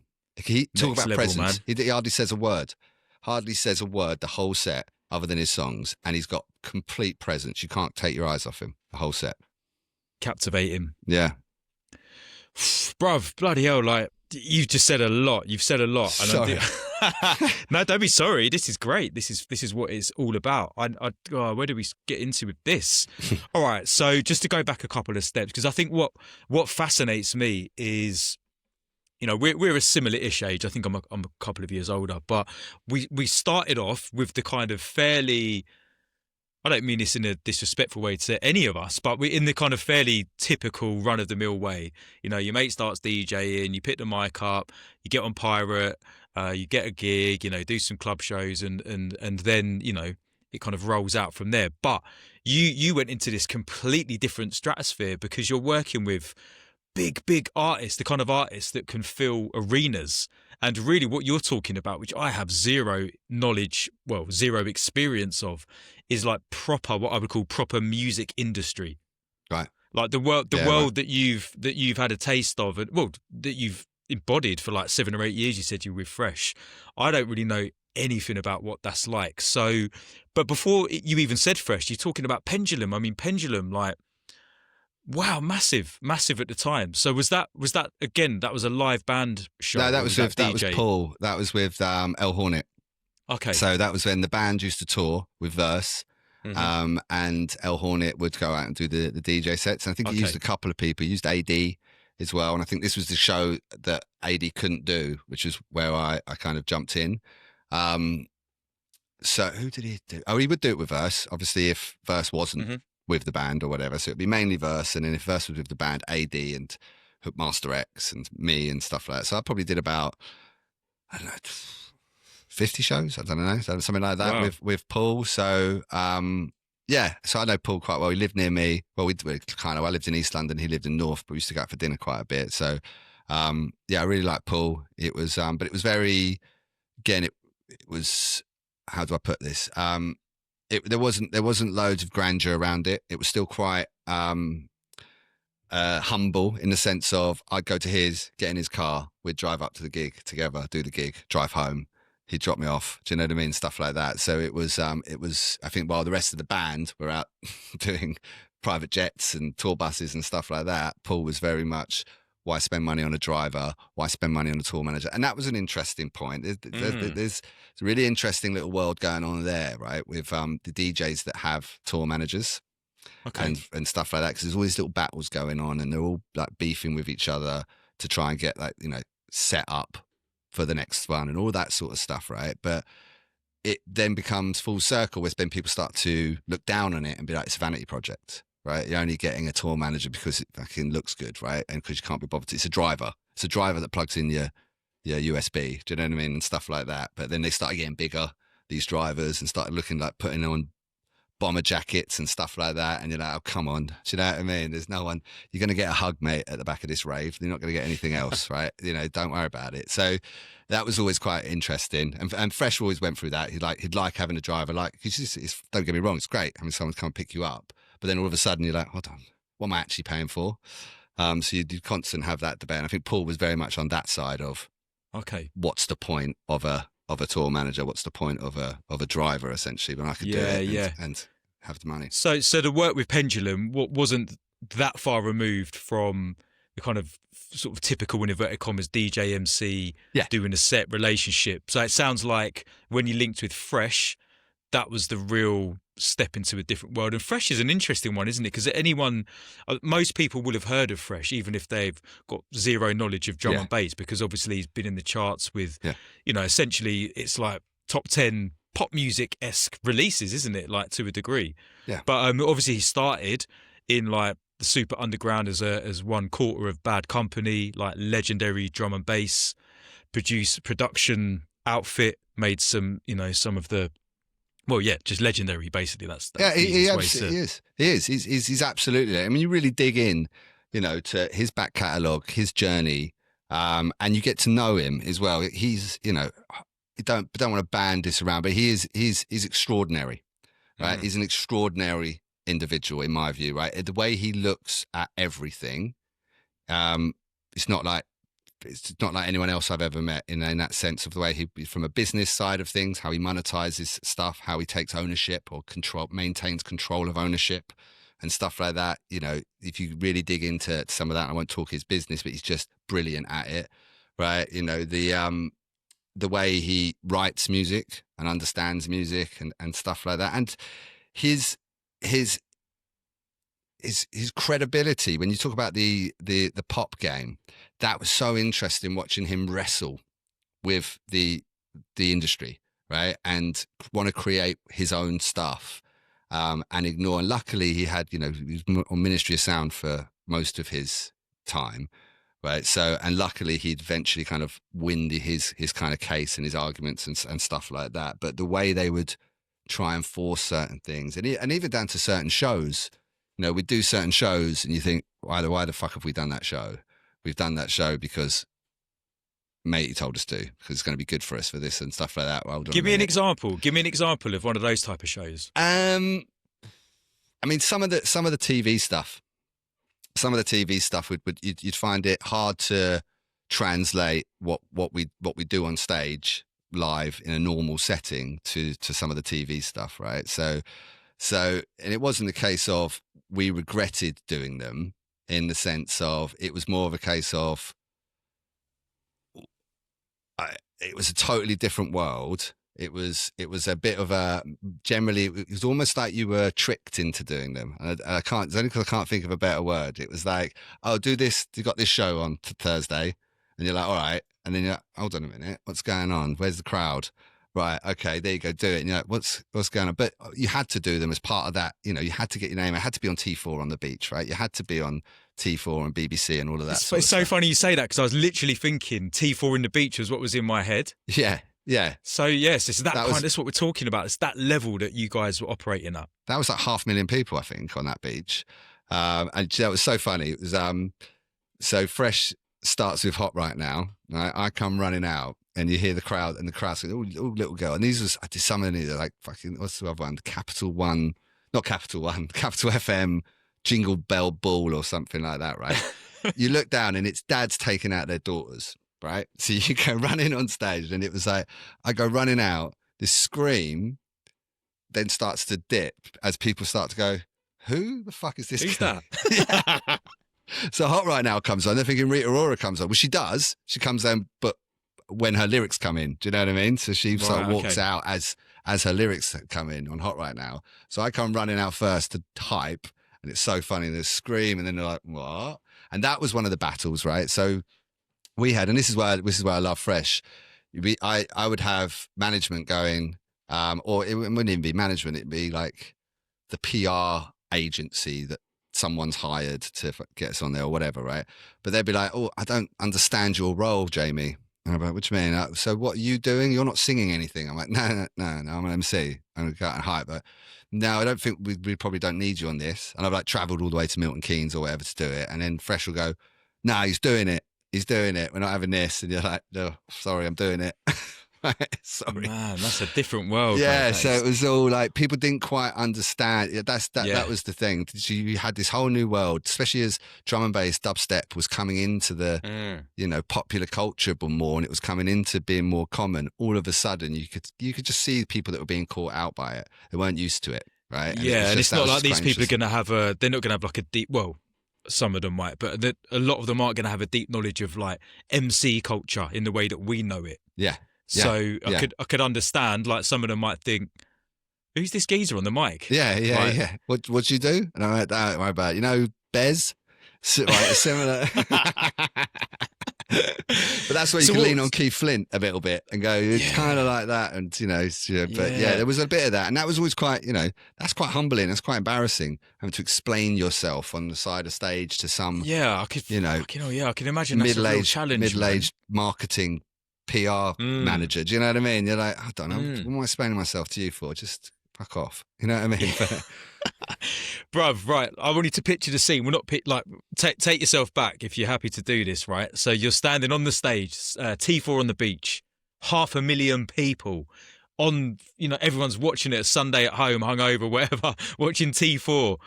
You're standing in the wings, fresh. Like, what's going through your head? Like, what's the MO? Like, what are you psyching yourself up? What are you doing? I mean, I go into and I did it for years. And I got really into yoga and meditation and stuff like that. But I just go and have, I do breath work, essentially. That's what I do on the side of stage, just breath work and wind myself up with breath work. And some of that was off the back of stopping drinking. Okay. Because you had to curb it quite early on, right? The drinking. Otherwise it would take over you. You get lost in the sauce, as they say, right? So, and that was always the way that you would, all right, quick, rum and coke, right, another quick rum and coke, right, fucking ready for this now, right? And that's the cheating way to do it, right, essentially. But that was, be completely honest, that was the first couple of years or whatever where you took a little bit of Dutch courage would get you on. Not getting pissed, what it's like. I'd like, 2 beers, but I wouldn't drink beer because you need to piss on stage, right? So you'd have to, so it would be rum. So it would like, 3 or 4 rums from beginning of the set to the end of the set. Would generally be kind of what I do at first, but then when you're then going to after parties and all that sort of stuff, right? You just had to curb it, otherwise, like I said, life would have fallen over. So then it started to get into breath work, just psyching yourself up, and you just can't. Also, one of the tricks is, and the tour managers are good with this, is don't take you to the stage too early, because he said I mean, we had a really good tour manager, Tommy Winston. He did. What did he do? Faithless for years. He did Pendulum for years and stuff like that. And he's like, the amount of people I've lost at the side of the stage, it goes, I'd need more than 2 hands to count them, essentially, right? Because you bring them to the side of the stage, they see what's going on out there, they wind themselves up. He says, especially if they're on drugs or anything like that. He goes, sometimes trying to slip them a Valium or whatever, half hour before the set, because they're going to, they know they're going to get freaked out. So he was super good at handling that sort of stuff. And I think that, again, that was the polar opposite that you'd get in the music industry as well. You'd get people that didn't fucking understand, and then people that absolutely understood. And they understood, the mentality, what would freak you out, what wouldn't freak you out, how much to protect you from things, when to introduce you to things, create scenarios that take you away from certain things as well. So like if you went to an after party, he'd arrange a lift 45 minutes later and stuff like that. And he'd be like, right, you're all getting on there, I'm not leaving you, and all of that sort of stuff. And so you had these guys, and I'd often see that with tour managers as well. You'd have ones that were, unfortunately, and I don't want to say failed, but they're in it because they want to be part of the music. They want to be part of the scene. And you get people that are in it because they're just fucking good at what they do. And you can spot them. You can get them a mile away. You're like, hold on a minute, you just like traveling with the DJ. That's what you like doing. Whereas the one I had last week was, couldn't do more for you. And I'd particularly spot it because the MC was always this, I'm not the one paying him. So you could spot a good tour. An MC can spot a good tour manager a mile away, right? Because he'd look after me just as much as he'd look after Dan. Whereas the other ones would be like, right, well, Dan's paying me. You can fuck off, mate. Do you know what I mean? Whereas, so that was always quite interesting. Yeah, I can only imagine the amount of ego floating around at some of these things. Yeah, with some of these people. So, but okay, so that's I love the way you've broken that down as well. This is, mate, I'm fascinated by all of this stuff. So you bound on stage. I'm taking you back again. T4 on the beach. You bound on stage. Hot Right Now's playing. Like your T4 make some noise. Like you're, hyping the crowd. Yeah. And then what? Do you like introduce Rita Ora? She comes out. So she'd like make some noise for Rita Ora, and then I probably could if I sat and thought about it. But whatever the first line is of her, she'll come out. So we did a load of shows with Rita, especially at the beginning because we were her first hit. So she was introduced to the world by Hot Right Now, if you know what I mean. So, and everyone was like, she's the next, she's the next big thing. She's the whatever. She's going to be really cool. And that was an interesting thing. You could see it when she came into a rehearsal room. You talk about star quality, you know what I mean? And it's you just see it. She walked in within 20 seconds. You're like, I understand what you're talking about. I understand why she's, I haven't heard her sing yet. I haven't heard one track of hers, but I get exactly what you're saying. So yeah, that was it. But you just bounce around with them, and that was that would happen a lot. So we did stuff with Rizzle Kicks, Pro Green, Dizzy Rascal. That was an interesting dynamic on stage. So they'd come out and do so we did 2 tracks, or Fresh did 2 tracks with Dizzy Rascal, and I would do the lyrics, obviously, because Dizzy Rascal wouldn't be doing every show, right? So then certain shows, Dizzy Rascal would do it, and you're a little bit like, it was weird, man. I can't explain it, right? Mate. You're like, sorry, I've been sleeping in your bed. Do you get what I mean? It's like, sorry, I've been using your shit. Mate, let's tap into it. This is crazy, isn't it? Because there's this whole thing, especially, we are talking about different worlds here, but like on the kind of, I'm doing lots of inverted commas here, but on the underground MC circuit, like it's almost like you can't say another man's lyrics, like it just doesn't run, does it? But then in the music industry world, where you're performing to like huge global crowds with a DJ Fresh and a Dizzy Rascal, then boom, like it's just different rules, isn't it? It's different rules. It's a song. You're there to perform the song. So you get to do it. That's wow. And it's the same. Did you find that hard? Was that hard to get your head round? It was hard. It was just weird. It was like it was weird on a couple of levels. It was weird learning someone. One of the things, Pro Green's flow on one of the tracks he did with Dan was one line. It was fucking super high. Even the guitarist was like, "Mate, it's that," and I'm like, I can't do it. I can't get the rhythm on it, right? I don't know what it is. So that was sometimes weird, trying to fit the tone and sound like them, that it doesn't, you want to be, there's a perfect balance of not sounding like them, do you know what I mean? But not sounding too far different from them.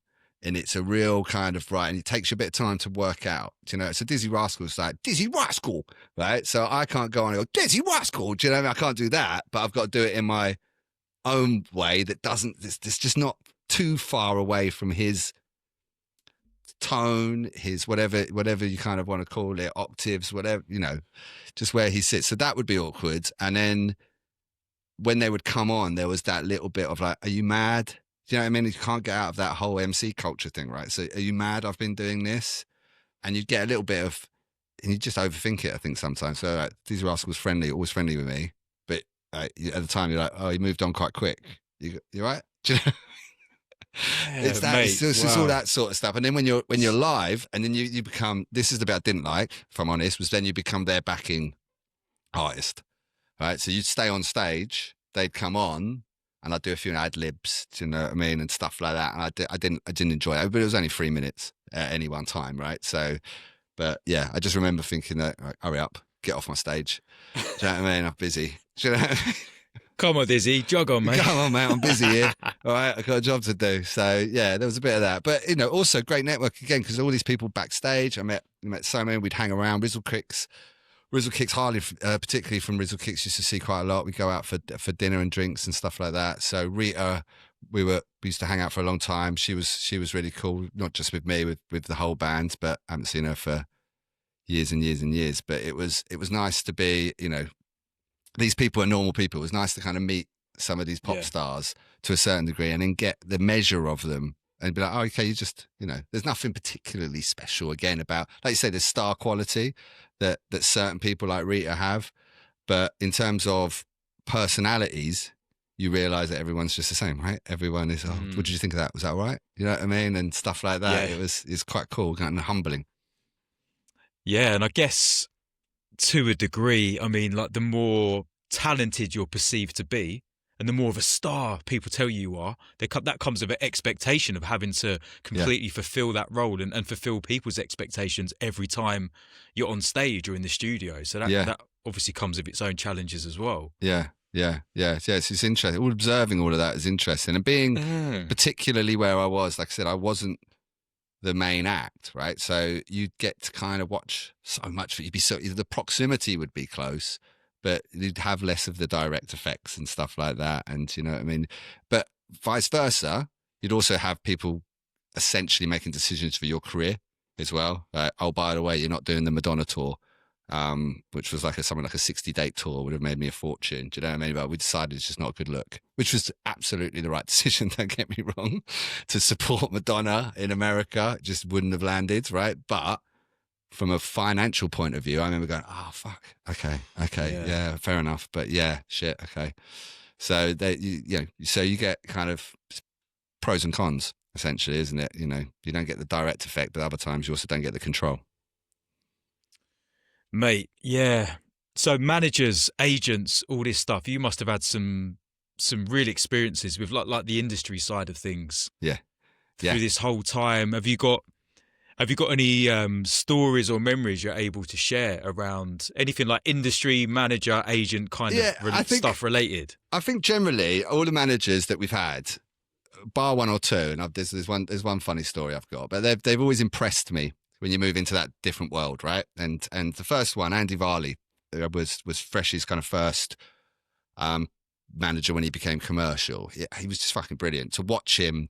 And he was building his own firm, Insanity, at the time. So there was this element of momentum going on with Dan, with his company, all at the same time, working with the big majors and stuff. And it was just real, like, say, pleasure to watch. But do you know what I mean? Interesting to watch.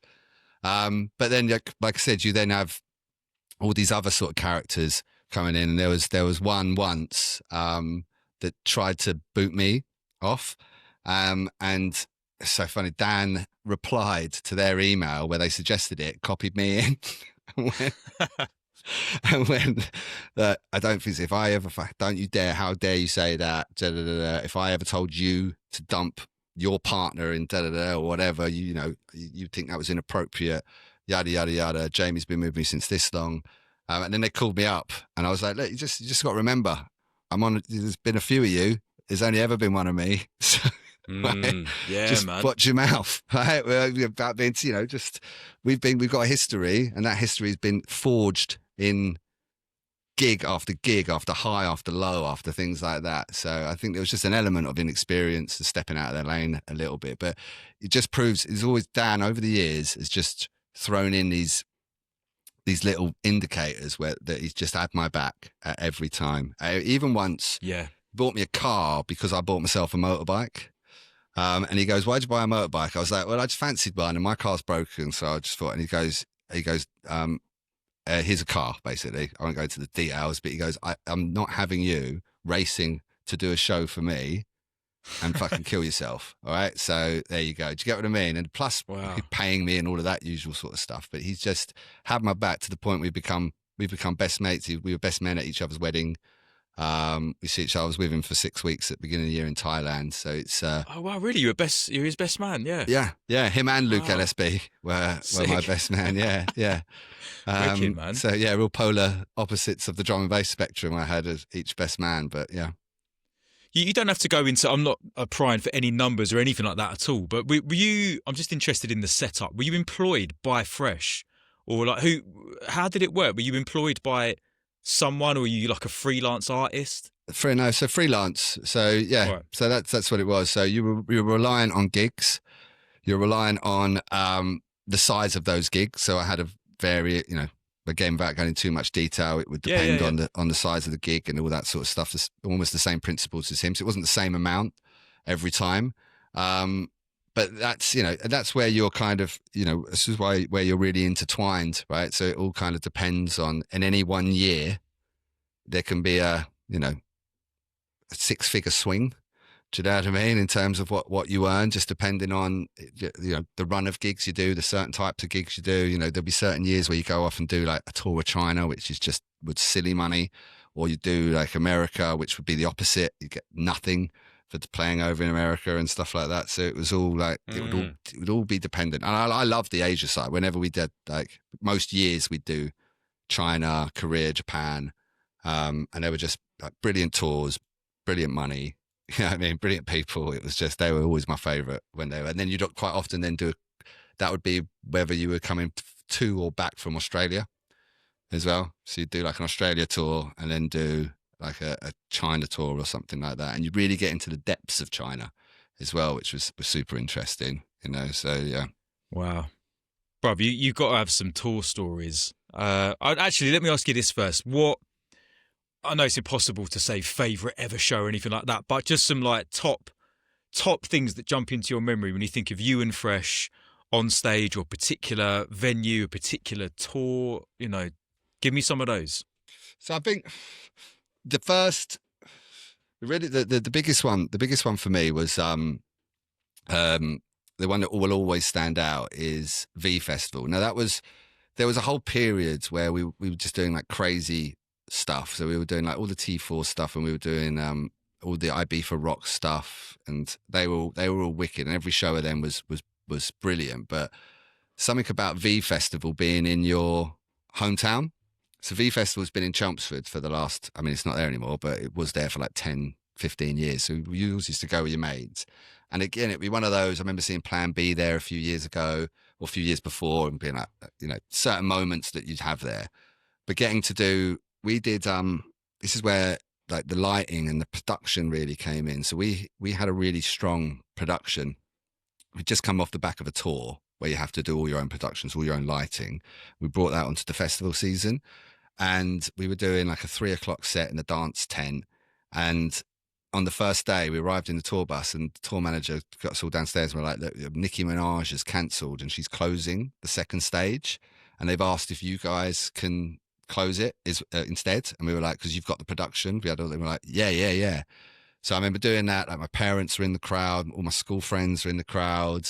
I remember saying like, I'm from Chelmsford, make some noise if you're from Chelmsford. And obviously everyone was, so they all fucking went crazy. And it was just one of those, I can't believe it's happening. And it never got recreated either, because something about, like you say, that perfect storm of it being hometown, first year of really hitting it hard with Dan. Do you know what I mean? It was parents being there and all that sort of stuff just made it. The fact that it was last minute, you know, the fact that it added to the nerves as well, and all that electricity all just came together. Where that, I always see that as the kind of seminal moment where everything went downhill after that. Do you know what I mean?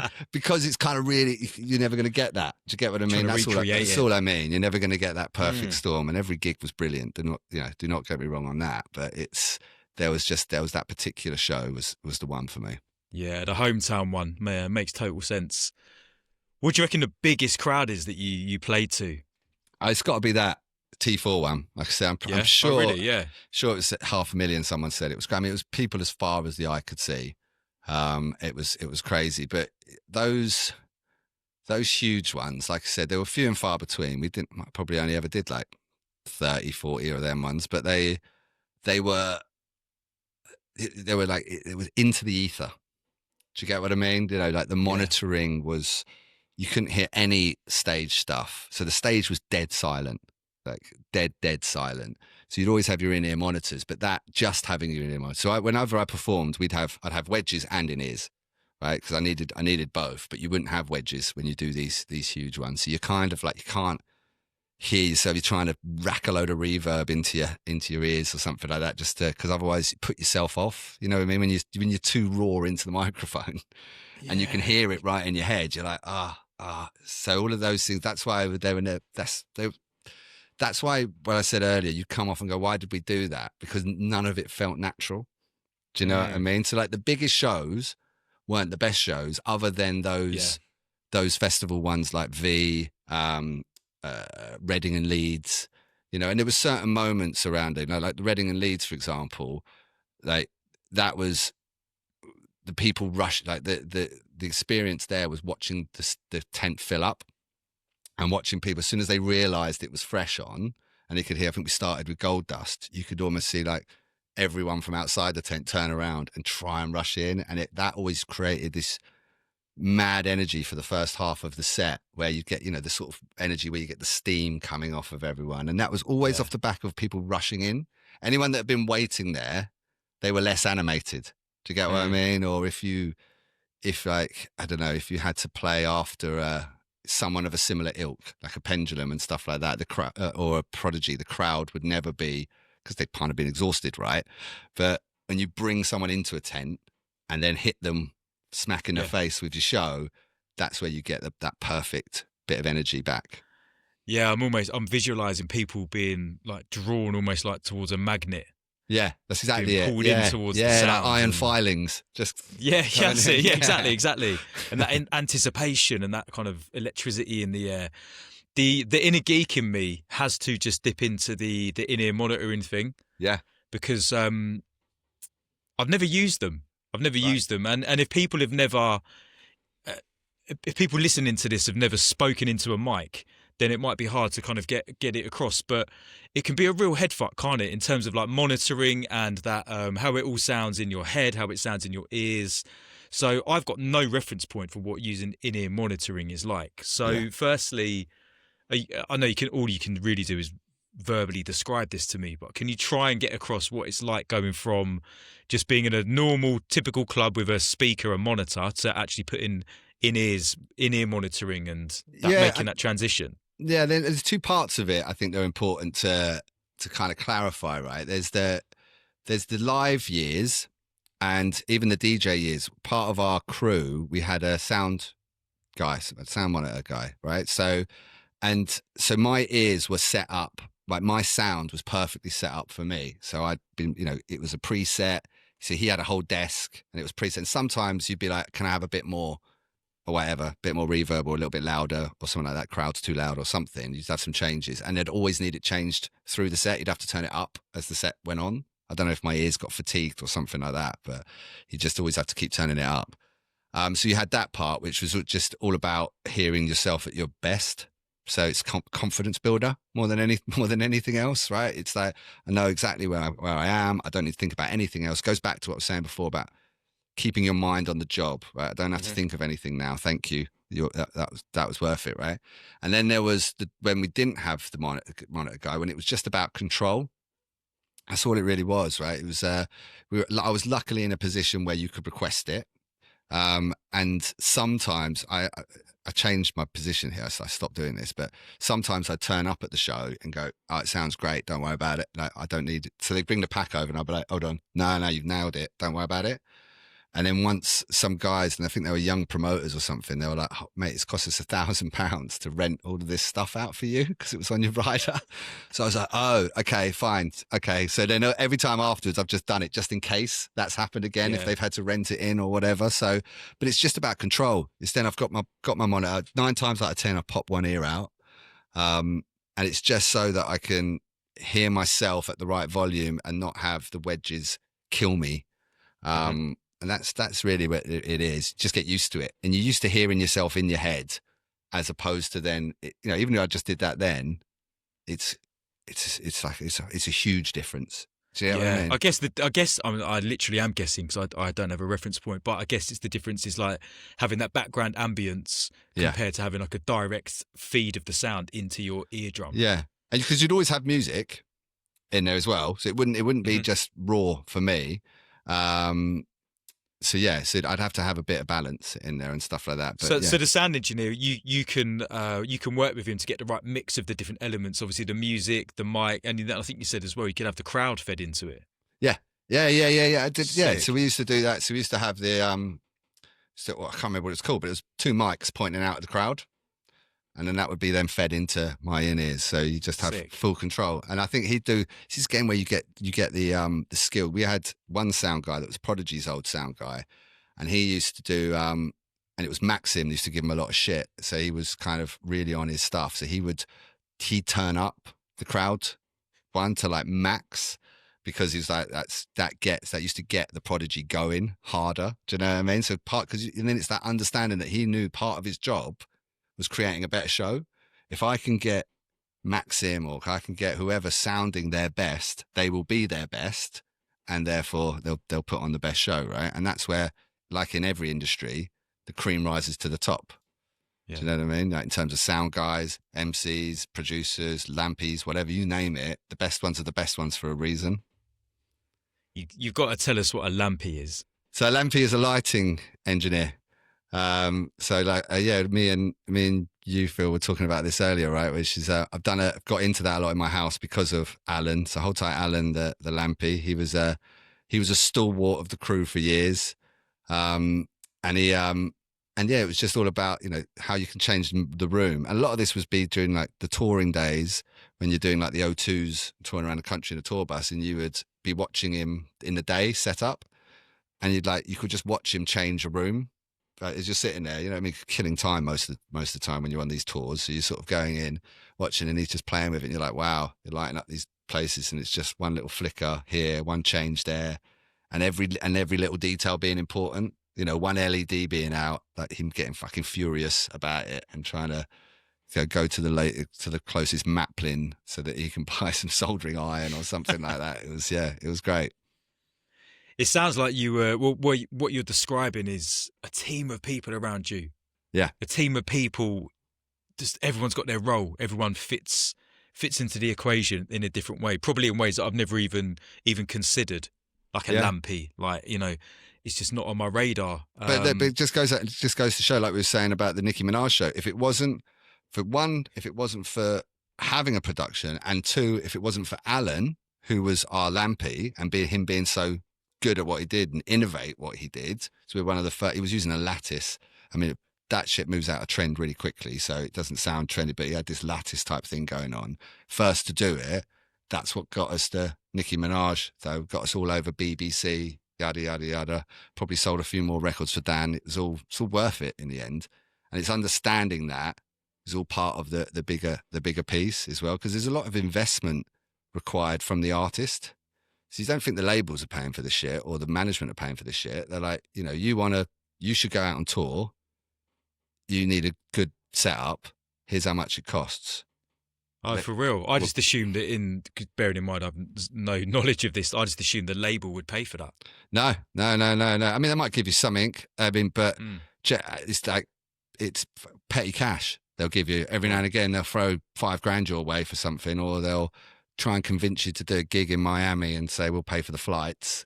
But everything was what you call landed. There's a landed fee, which means that the responsibility for the flights, the tour group, everything like that is on the artist. So it comes out of that fee, essentially, right? So then you've got that's what I mean. There's the upfront investment when you're going on a tour, like a UK tour. And then there's the investment of, do I want to bring this dude? Is he going to make my show better? Because then I can command more money, right? So because I want it to go up from X amount to Y amount next year, so I need to do bigger and better shows. So if I put the money in now and get the right team now, then next year all our shows will be the Nicki Minaj type shows and stuff like that. So there's a more holistic part to it, which I think, like you say, a lot of people think it's someone else in the background, but a lot of these are down to the artists themselves. Do you know what I mean? Like the Fortet, like the Fortet thing with all the lights, that would have been his concept, idea, investment. There's no way a label would have run along with that idea and gone, oh yeah, we'll pay for that. We'll fucking put about 100 lights up and let's see how it goes. They just wouldn't have done it, right? It's just not in there. It's not how they think. So yeah, it's that artistry. You forget, I think it goes unseen, and it comes with a lot of stress, a lot of pain. It's like running a business. So that creative process, that creative mind of Fresh goes way beyond the music. He's actually designing sets and thinking about how to make the experience for the crowd even better through lighting and stage sets and all this kind of thing as well. That's it. That's exactly what it is. Yeah. And it's having that foresight. And I think that, it's the unseen thing when people don't do that stuff. Do you get what I mean? And that's for me, it's the definition of risk, right? It's the definition of, that's why Fresh is who he is. That's why he's always taken the risk. He's always taken the risk to do something like that, right? Took the risk to do drum and bass in the first place. Took the risk to go out on his own. Took the risk to do a bit more of a commercial pop tune. Took the risk to put a live band on, right? He's taken all of those risks, right? And people don't see them as risks. They see it as, you're lucky. You've got to where you've gone. People make their own, it's a cliche that statement, isn't it? But people make their own luck. Yeah. No, mate, I massively believe that. People say, oh, you're so lucky, but really you've made a whole run of challenging decisions. Yeah. Do you know what I mean? And putting the graft behind the scenes as well. How did you manage, you touched on it briefly, but how did you manage the tour life? And were there any times as well where, sorry to butt in, were there any times where it was, I mean, you don't have to go into any great detail, but it was the less glamorous, the other side of the coin where it's just like, fuck me, this is a lot. Yeah, I mean, and the biggest issue with that is you have this thing called, I mean, we have this thing called guilt. I was going to say, but do you know, it's similar to having kids. What my missus calls mum guilt. Do you know what I mean? Where you're like, where you feel like they're your kids winding you up, right? And then you're like, well, no, I feel guilty that my kid wound me up, or like, I rushed them to bed tonight because they're pissing me off, and that's their kids are only young once, and all that sort of stuff. It's a similar level of guilt that you'd have when you feel like that, and that was always a bit of a dilemma, and that's always a bit of again something that probably a lot of people have to deal with, is that feeling of, oh God, I hate it, and that's why I got into that conversation with Keith Flint about it, right? And it's like, so he was actually making a comment of, at the time, was talking about how he always eats with the roadies. And some other people in the band don't, and stuff like that. And he's like, otherwise, you're just on your own. You're just sitting in your hotel room on your own all the time. Too much time on your hands, thinking too much and stuff like that. And it doesn't matter where you are in the world. You can get lonely very quickly. Do you know what I mean? And there is a lot of waiting around, and there is a lot of sitting around, or is a lot of like, and this is why, like I said before, the friendships become so important. Like, remember me and Dan were stuck in Hong Kong for 5 days. That could have gone anyway. Same, we were stuck in Korea once for 5 days for another thing. Well, you're waiting between weekends, and they're kind of like, well, don't go home. Just might as well stay out there, whatever. So stuff like that. And you're thinking, luckily, we became really close, and, we could just sit in each other's room and, do you know what I mean? And just watch telly and all of that sort of stuff. But there'd be other times where you're just on your own, or, he's doing something else or something like that. And you're like, oh, well, sitting around for 7 hours. You know what I mean? It's that sort of stuff. And again, like you say, you feel guilty then at the time, going, look, I'm living the dream here, so I shouldn't think like that. But it's just like anything. It's like, it's not all what you see on Instagram and everything like that, right? Yeah, that's the real side of it, isn't it? You might not see your kids for I don't know, you tell me, 3 or 4 weeks at a time, because you're in flipping Korea and the other side of the world. I don't think I could do it now. I don't think I could do it for even just for that reason alone. Like, I used to be away for 3-4 weeks at a time sometimes. And like, I couldn't be away from my kids for more than 4 or 5 days. I did hospitality in the beach. I was away for 3 days, and, they're at that 2.5 and 5. They're at that perfect age, where they love their daddy and all that sort of stuff. And it's, I'm grateful that it's moved that I've gone through the phases I have, if you know what I mean. It almost sounds like you hit it at the right time in that respect. That's what it feels like in hindsight a little bit. It's like, but again, at the time, and this is what's interesting, at the time you think you're running out of time. Do you know what I mean? And it's everything is it's interesting. I remember thinking, oh God, I'm too old. I'm getting old. And how old are you? How old are you? All right, okay, good, yeah. Do you know what I mean? There was a bit of that going on. You look back and actually I was a kid. Yeah, I guess it's extra pressure because you were in that world of celebrity and, the world of celebrity. So it's a much more, I'm not saying you were like this, but you were around people where it's all about the image, how they look like. And you touched on it as well, where you said about the football thing. It's like, you're going to get retired off at 33 years old. You get the metatarsal injury and then you never come back kind of thing that happened. Football is brutal. And I guess in the music industry, as you know it, is also a brutal place. Yeah, I remember saying to my missus once when I talked about investing, because we made a call essentially with the money that I'd saved up over the years. It was either invested in a business or deposit of a house. And I was talking to her about people we know who are wealthy or rich or whatever, right? And who are they? And he said, look at music.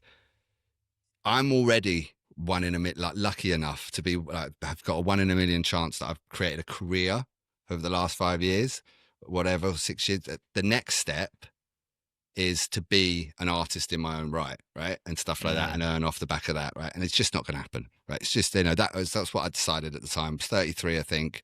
And I went, it's just, those days are over. There was a couple I tried to dabble. I spoke to some record labels over the years and I wrote some stuff, but it was obvious that was, and I was happy, it wasn't like I was, oh no, if I failed musician, it's like, I'm all right with this now, but it can't be a career anymore. It's really was my decision point. That's what it was. It can't be a full-time career anymore. So, and also I'd spent so much time on the road that I hadn't had any experience or any job experience either. So it was like, what are we going to, starting my own business felt like a natural step as well, because it was like going to get a job would be quite, I don't know, mentally hard. I don't know if I was up for it. I don't know if you know what I mean? I don't know what it was, but I just felt scared of doing that or even trying. Do you know what I mean? So. Yeah, I can imagine it's a bit like the word institutionalized coming to my head, in the sense that if you've been on the road for 7 years, like it's just such a different lifestyle, isn't it? That then go like turning up at 8 a.m. in the office on a Monday morning with someone going, right, Jay. Yeah, which ironically, you'd be like, oh god. Which ironically ended up being the business I built was I was in there at 8 in the morning and stuff like that, right? But it was on my own, a little bit more on my own terms. It sort of felt like, but yeah. Well, one thing you said, I don't want to gloss over too much. I'm just interested when you said you're thinking, right, is my time as doing this, is it kind of drawing to a close a bit? Am I going to become an artist in my own right? What kind of music were you interested in making, or did you said you sat down with some producers and did some stuff? Like, what kind of vibe was it? It was all. It was quite eclectic. It was a little bit of drum and bass. It was a bit poppy drum and bass. So there was a lot of vocals from me that weren't rapping. So there was a bit of singing in there. We ended up making loads of disco, which was probably our best stuff that ended up doing all right. We got a couple of things signed. Hot Toddy remixed one of them. And that did all right. But there was a little bit of trying the fresh days. What was interesting about the fresh days is because you would have, a few days off in the week. Me and the guitarist would go to his house. He had a studio, and we would just write. This must have been for about 3 years or 2.5 years or something like that. It's when I was living with Alex. We used to just write and constantly, like 2-3 tunes a week, but they would be different. They would be so different. They'd be like, this is the drum and bass track. This is a kind of eclectic type Faithless track, and this is a bit like the XX, and this is a disco one, and this has got some jazz in it. We did some stuff with Stamina, we did some stuff with Fleur and stuff like that, but nothing really hit. And I think some of it was identity. Like, we didn't quite know what it was almost like we were trying everything to see if something stuck. Do you go what I mean? And I think that added to my decision, right? It's not like hadn't given it a go, but I couldn't find like I said, my identity as an individual artist outside of Messi MC. You know what I mean? I did some sort of geezery, rapid, like oi oi sort of stuff a little bit at one point, and I was like, that's not me either. Do you know what I mean? It was just it was like, I'm glad I did it because I felt like I put it to bed a little bit, and like I said, it helped the decision at the end of going, look, I kind of gave it a try. I've done vocals on a few tracks. A few drum and bass tracks. I've done some stuff with BC, and like I said, some stuff with Easy Rollers and Traffic and These Colours and Visages. But what I ended up doing was just selling a vocal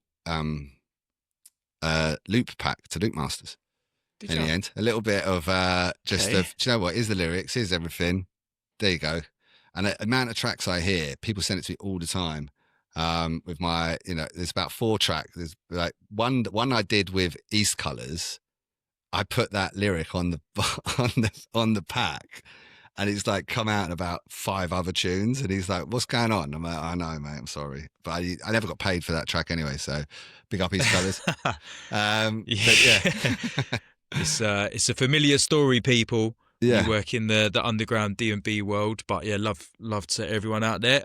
That's it. Yeah, the loop pack thing, the Loop Masters thing, that's an interesting one because a few people have talked to me about that over the years. But I just decided, like, I've got no idea. You don't have to tell me, by the way. I've got no idea how financially lucrative it is. But I just decided I don't think I could handle hearing a producer make a track with my vocals where they're out of time, used badly, in my personal opinion. And it'd be too jarring for me to like think that I just don't think I could handle it. Did that go through your mind, or? Talk to me about that. Yeah, it's funny you say that. The timing one is so fucking jarring. It's so jarring, man. I was on my honeymoon, and I decided to just go through SoundCloud and typed in Messi MC, and I thought, let's see how many people have, because a lot of people will say featuring as well, even though it's royalty free or whatever, they can do what they want. But it just went through like hundreds of them on SoundCloud, right? And the amount of that were off time, you just like, then, but what's really interesting about that, you start to think, is that is that on time? And I was on, and do you get what I mean, right? Yeah, It really fucks with your head. 100%. You're like, oh, have I always been off time a little bit, or is he using the offbeat or something? Right? It was, it is jarring. It is jarring. But financially, I remember actually I did a video for Luke Masters about 2.5 years ago, just after COVID. It was with Jungle Drummer. And I asked him, so I'd done it about 3 years before that. So, and I remember asking him, because I had the option of upfront payment or royalties or whatever, whenever they gets paid, gets to get a rev share.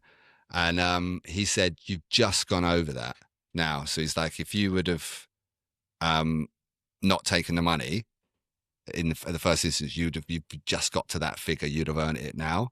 So I probably am a bit down from taking the money up front, if you know what I mean. Then, but we're talking 4 figures, mate. Nothing. Yeah. Nothing life changing in there. So it was one of those quick jobs that the agent got me. I was like, fancy doing that, this much up front. Like, do you know what? Yeah, fine. Interesting, man. Yeah, bruv. I think I possibly already said this, but you've lived such a different version of this MC story certainly to me, but to be fair, like to a lot of people that I know, and like my mates, you know what I mean, in the scene. It's so interesting to hear, and what it's made me realise is that there's so many different types of opportunities out there. Yeah, I think that's on a personal level. That's really refreshing for me to kind of be reminded of that. Yeah, it is interesting. It's I'm always fascinated in one thing can change your destiny, right? One little direction, one little decision, one little offshoot, one little interaction. That's why I always say gig gets you a gig, right? It's I mean, I've got a funny story with getting a residency, and I thought I was at a gig, and the guy that was running, it's a famous club. I won't go into it because he might hear and he might realise what sort of happened. But I thought it was someone else. And he was talking to me, and I was like, "Yo, bro, I haven't seen you in fucking years." And we were just nattering away, and then all of a sudden it turned out, oh, actually, I've running this club. Do you want a residency? I'm like, yeah. Oh, yeah. And it turned out it was. I did know him, but I thought it was someone else. And it turned out they looked the same, and it was in Plastic People. And I'd done a show there, and I was like, yeah, just chatting, and it was.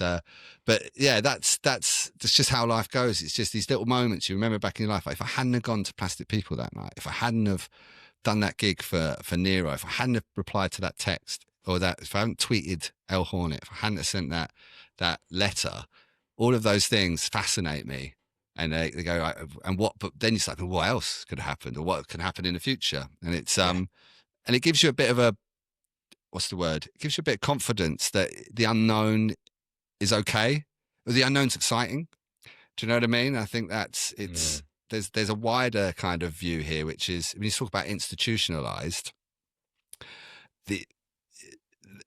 that is almost, the opposite of what we're describing is almost the opposite of institutionalized, right? It's actually the world view of, well, anything can happen, because once I just picked up a headphone and spat into it, and next thing I know, I was doing to 500,000 people. Do you know what I mean? So, and again, like with businesses I've started and things like that, they've just been a case of, if we just do it, goes back to practicing live and all that sort of stuff. If we just do it and try it, let's see. And I think having this career has helped to forge some of that a little bit, or strengthen some of that as a worldview, which is, we don't know what's going to happen, and that's cool, because anything can happen, and that's also cool. Do you know what I mean? And that really resonates, because I was thinking a lot recently, even this morning, about letting go of certainty, not having, I've realised that I try to cling on to certainty sometimes and control things. Yeah. And it's quite challenging. Like the word surrender's just come into my head, but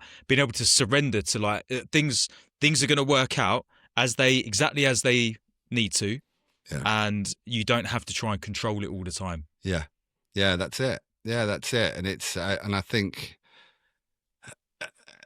it's just, like I said, it's just a worldview, right? Because I am, it's interesting you say that, because I do also consider myself a control freak at times as well. from if I like decide on something, like I said, maybe not a control, maybe obsessive, right? Mm-hmm. Like I said, like when I felt comfortable in performing, I became obsessed on performing.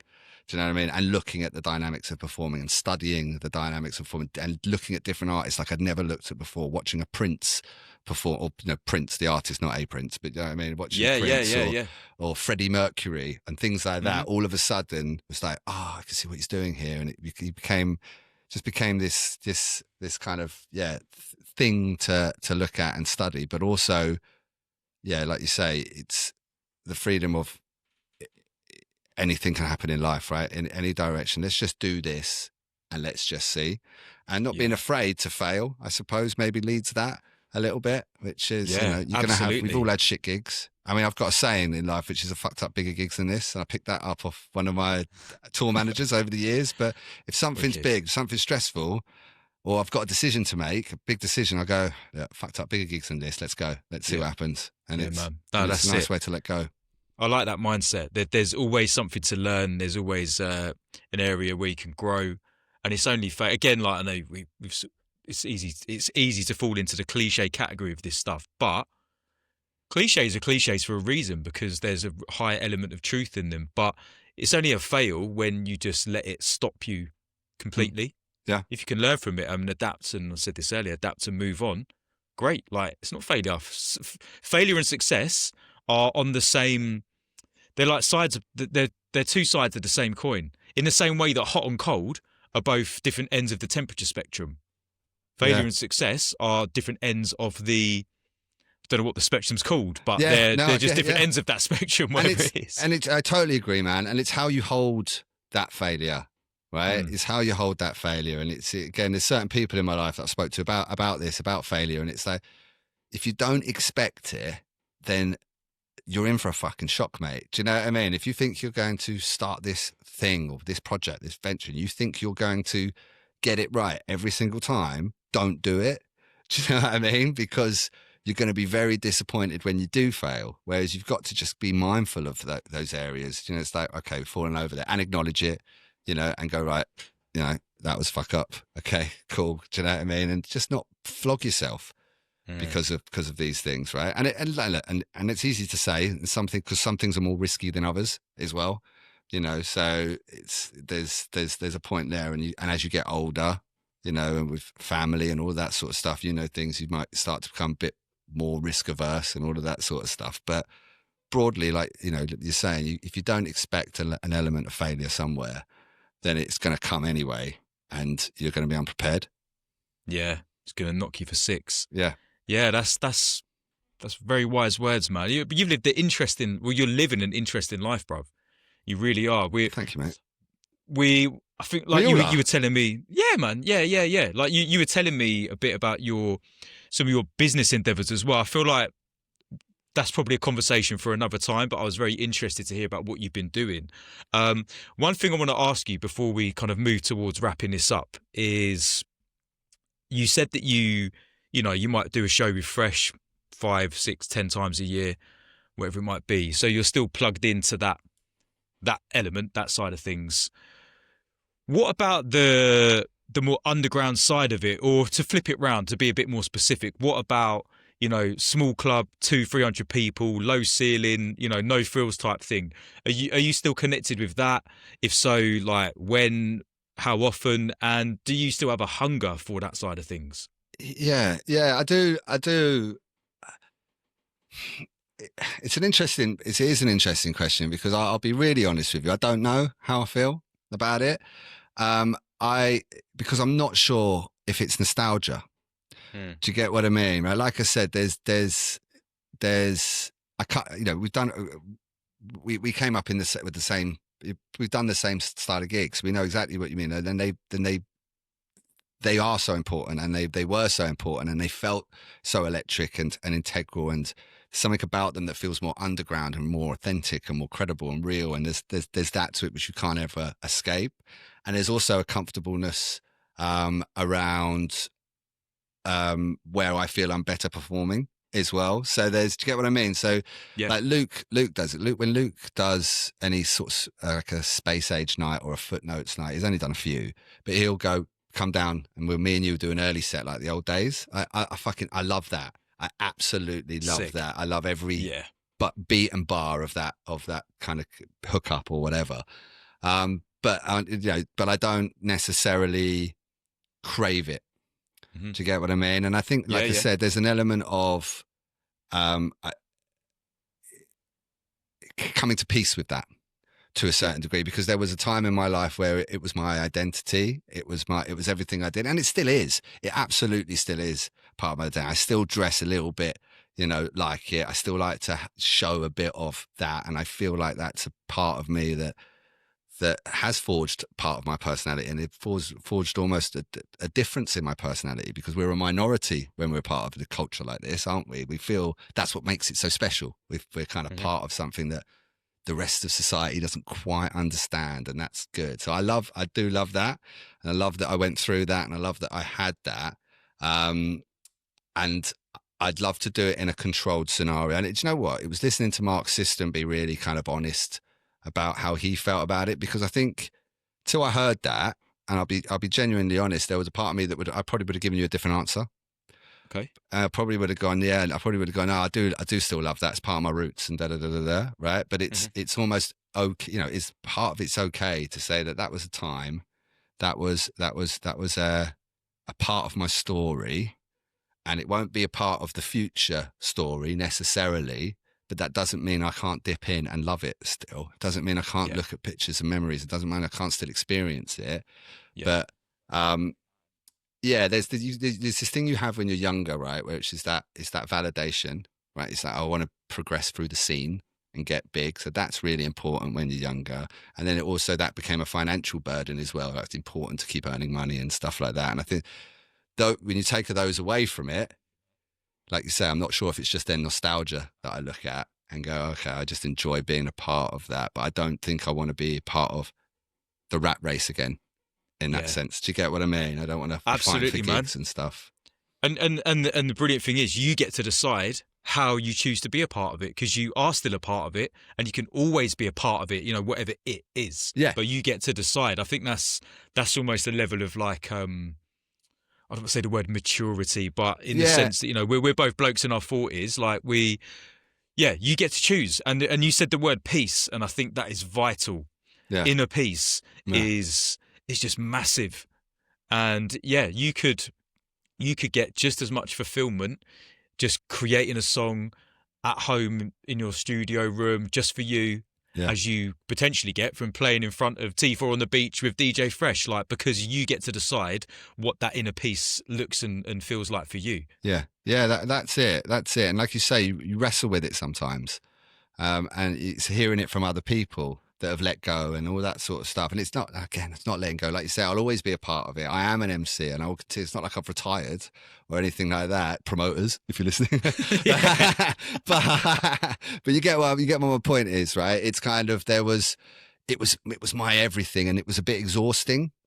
When it's your everything, do you know what I mean? And it is maybe just a part of natural maturity where you go, okay, well, it's just it's not everything, but I wouldn't want to be cut off from it. I wouldn't want to be, disowned, or, like they say, when you lose touch with your kids or anything like that, they will always want to feel part of it. But I don't, you just don't need that constant, okay, one gig is the next gig, okay, I've got to have that, okay. And if some of that piece came as well, working with Fresh full time, there's something in that of just having, like you said, something like, you may be getting at the point where you said like about salary, but there was a level of, it was exclusive to him. It was consistent.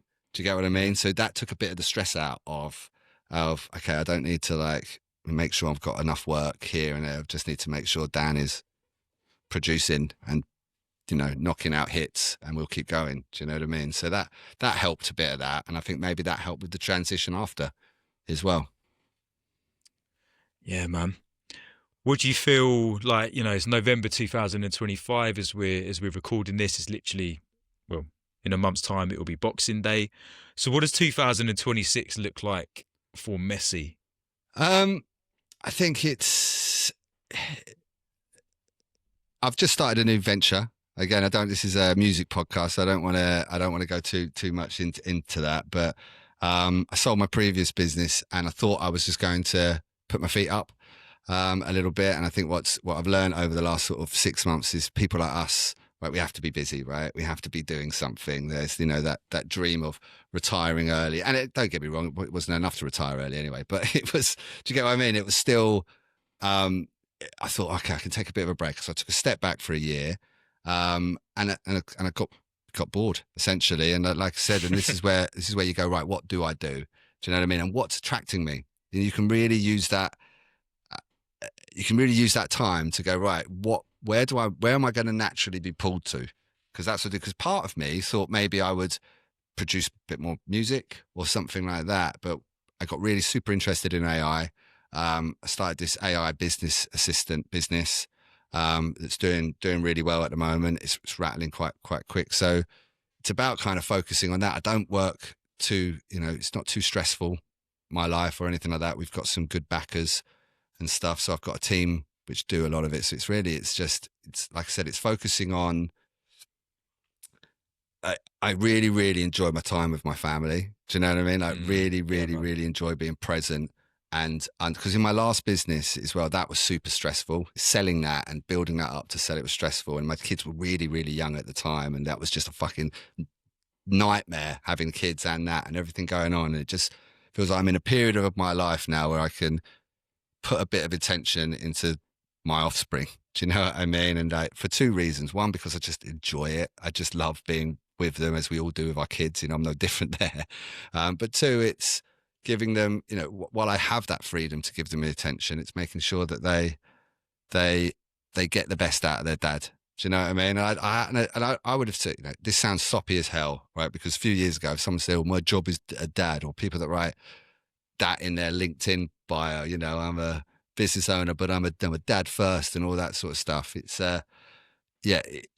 some of that stuff, unfortunately, does overwhelm you and become true, in the sense of when you have your kids, right, and they're at a certain age and all that sort of stuff, it becomes super important. And I was lucky in the sense of I had a lot of drama and I had a lot of stress in my life pre the kids. So I'm in a lucky position where I can just sort of enjoy my time with them. And like I said, the odd gig, flitting away to the odd gig, you know, once a month, stuff like that is perfect for me. It gets me out of the house, you know what I mean? It blows the cobwebs out. Sometimes I have a couple of beers and it's nice, right? And it's get to see some old mates and people you haven't seen for a while. But the rest of the time, it's just normality, if I'm honest, mate. That's the bit of kind of I'm up for. Sounds like a good harmony to me, mate. You got it sussed. Yeah, let's see. Do you know, mate, there's so much more to talk to you about. There's loads of things I haven't really asked you, but do you know, it's mad, isn't it? Like I said before we started, the conversation just rolls until we decide to stop it, like over 2 hours in. Wow. Oh my fucking God, it is, isn't it? Yeah. What did you say? Fascinated by it. Yeah, just fascinated by all the things you've been telling me. And no doubt this would be one of them where after we finish, I think, didn't talk about this or didn't talk about that. But I feel like it's a good time to bring this to a conclusion now. So there's something, there's a question. There's only one like set in stone question I ask all my guests, and it tends to cause a bit of frustration and stuff like that. But I'm keen to know your ultimate MC cipher. So this can be this. So you need to choose 5 MCs. When I say MC / artist, 5 MCs though. Any genre, any style, dead, alive.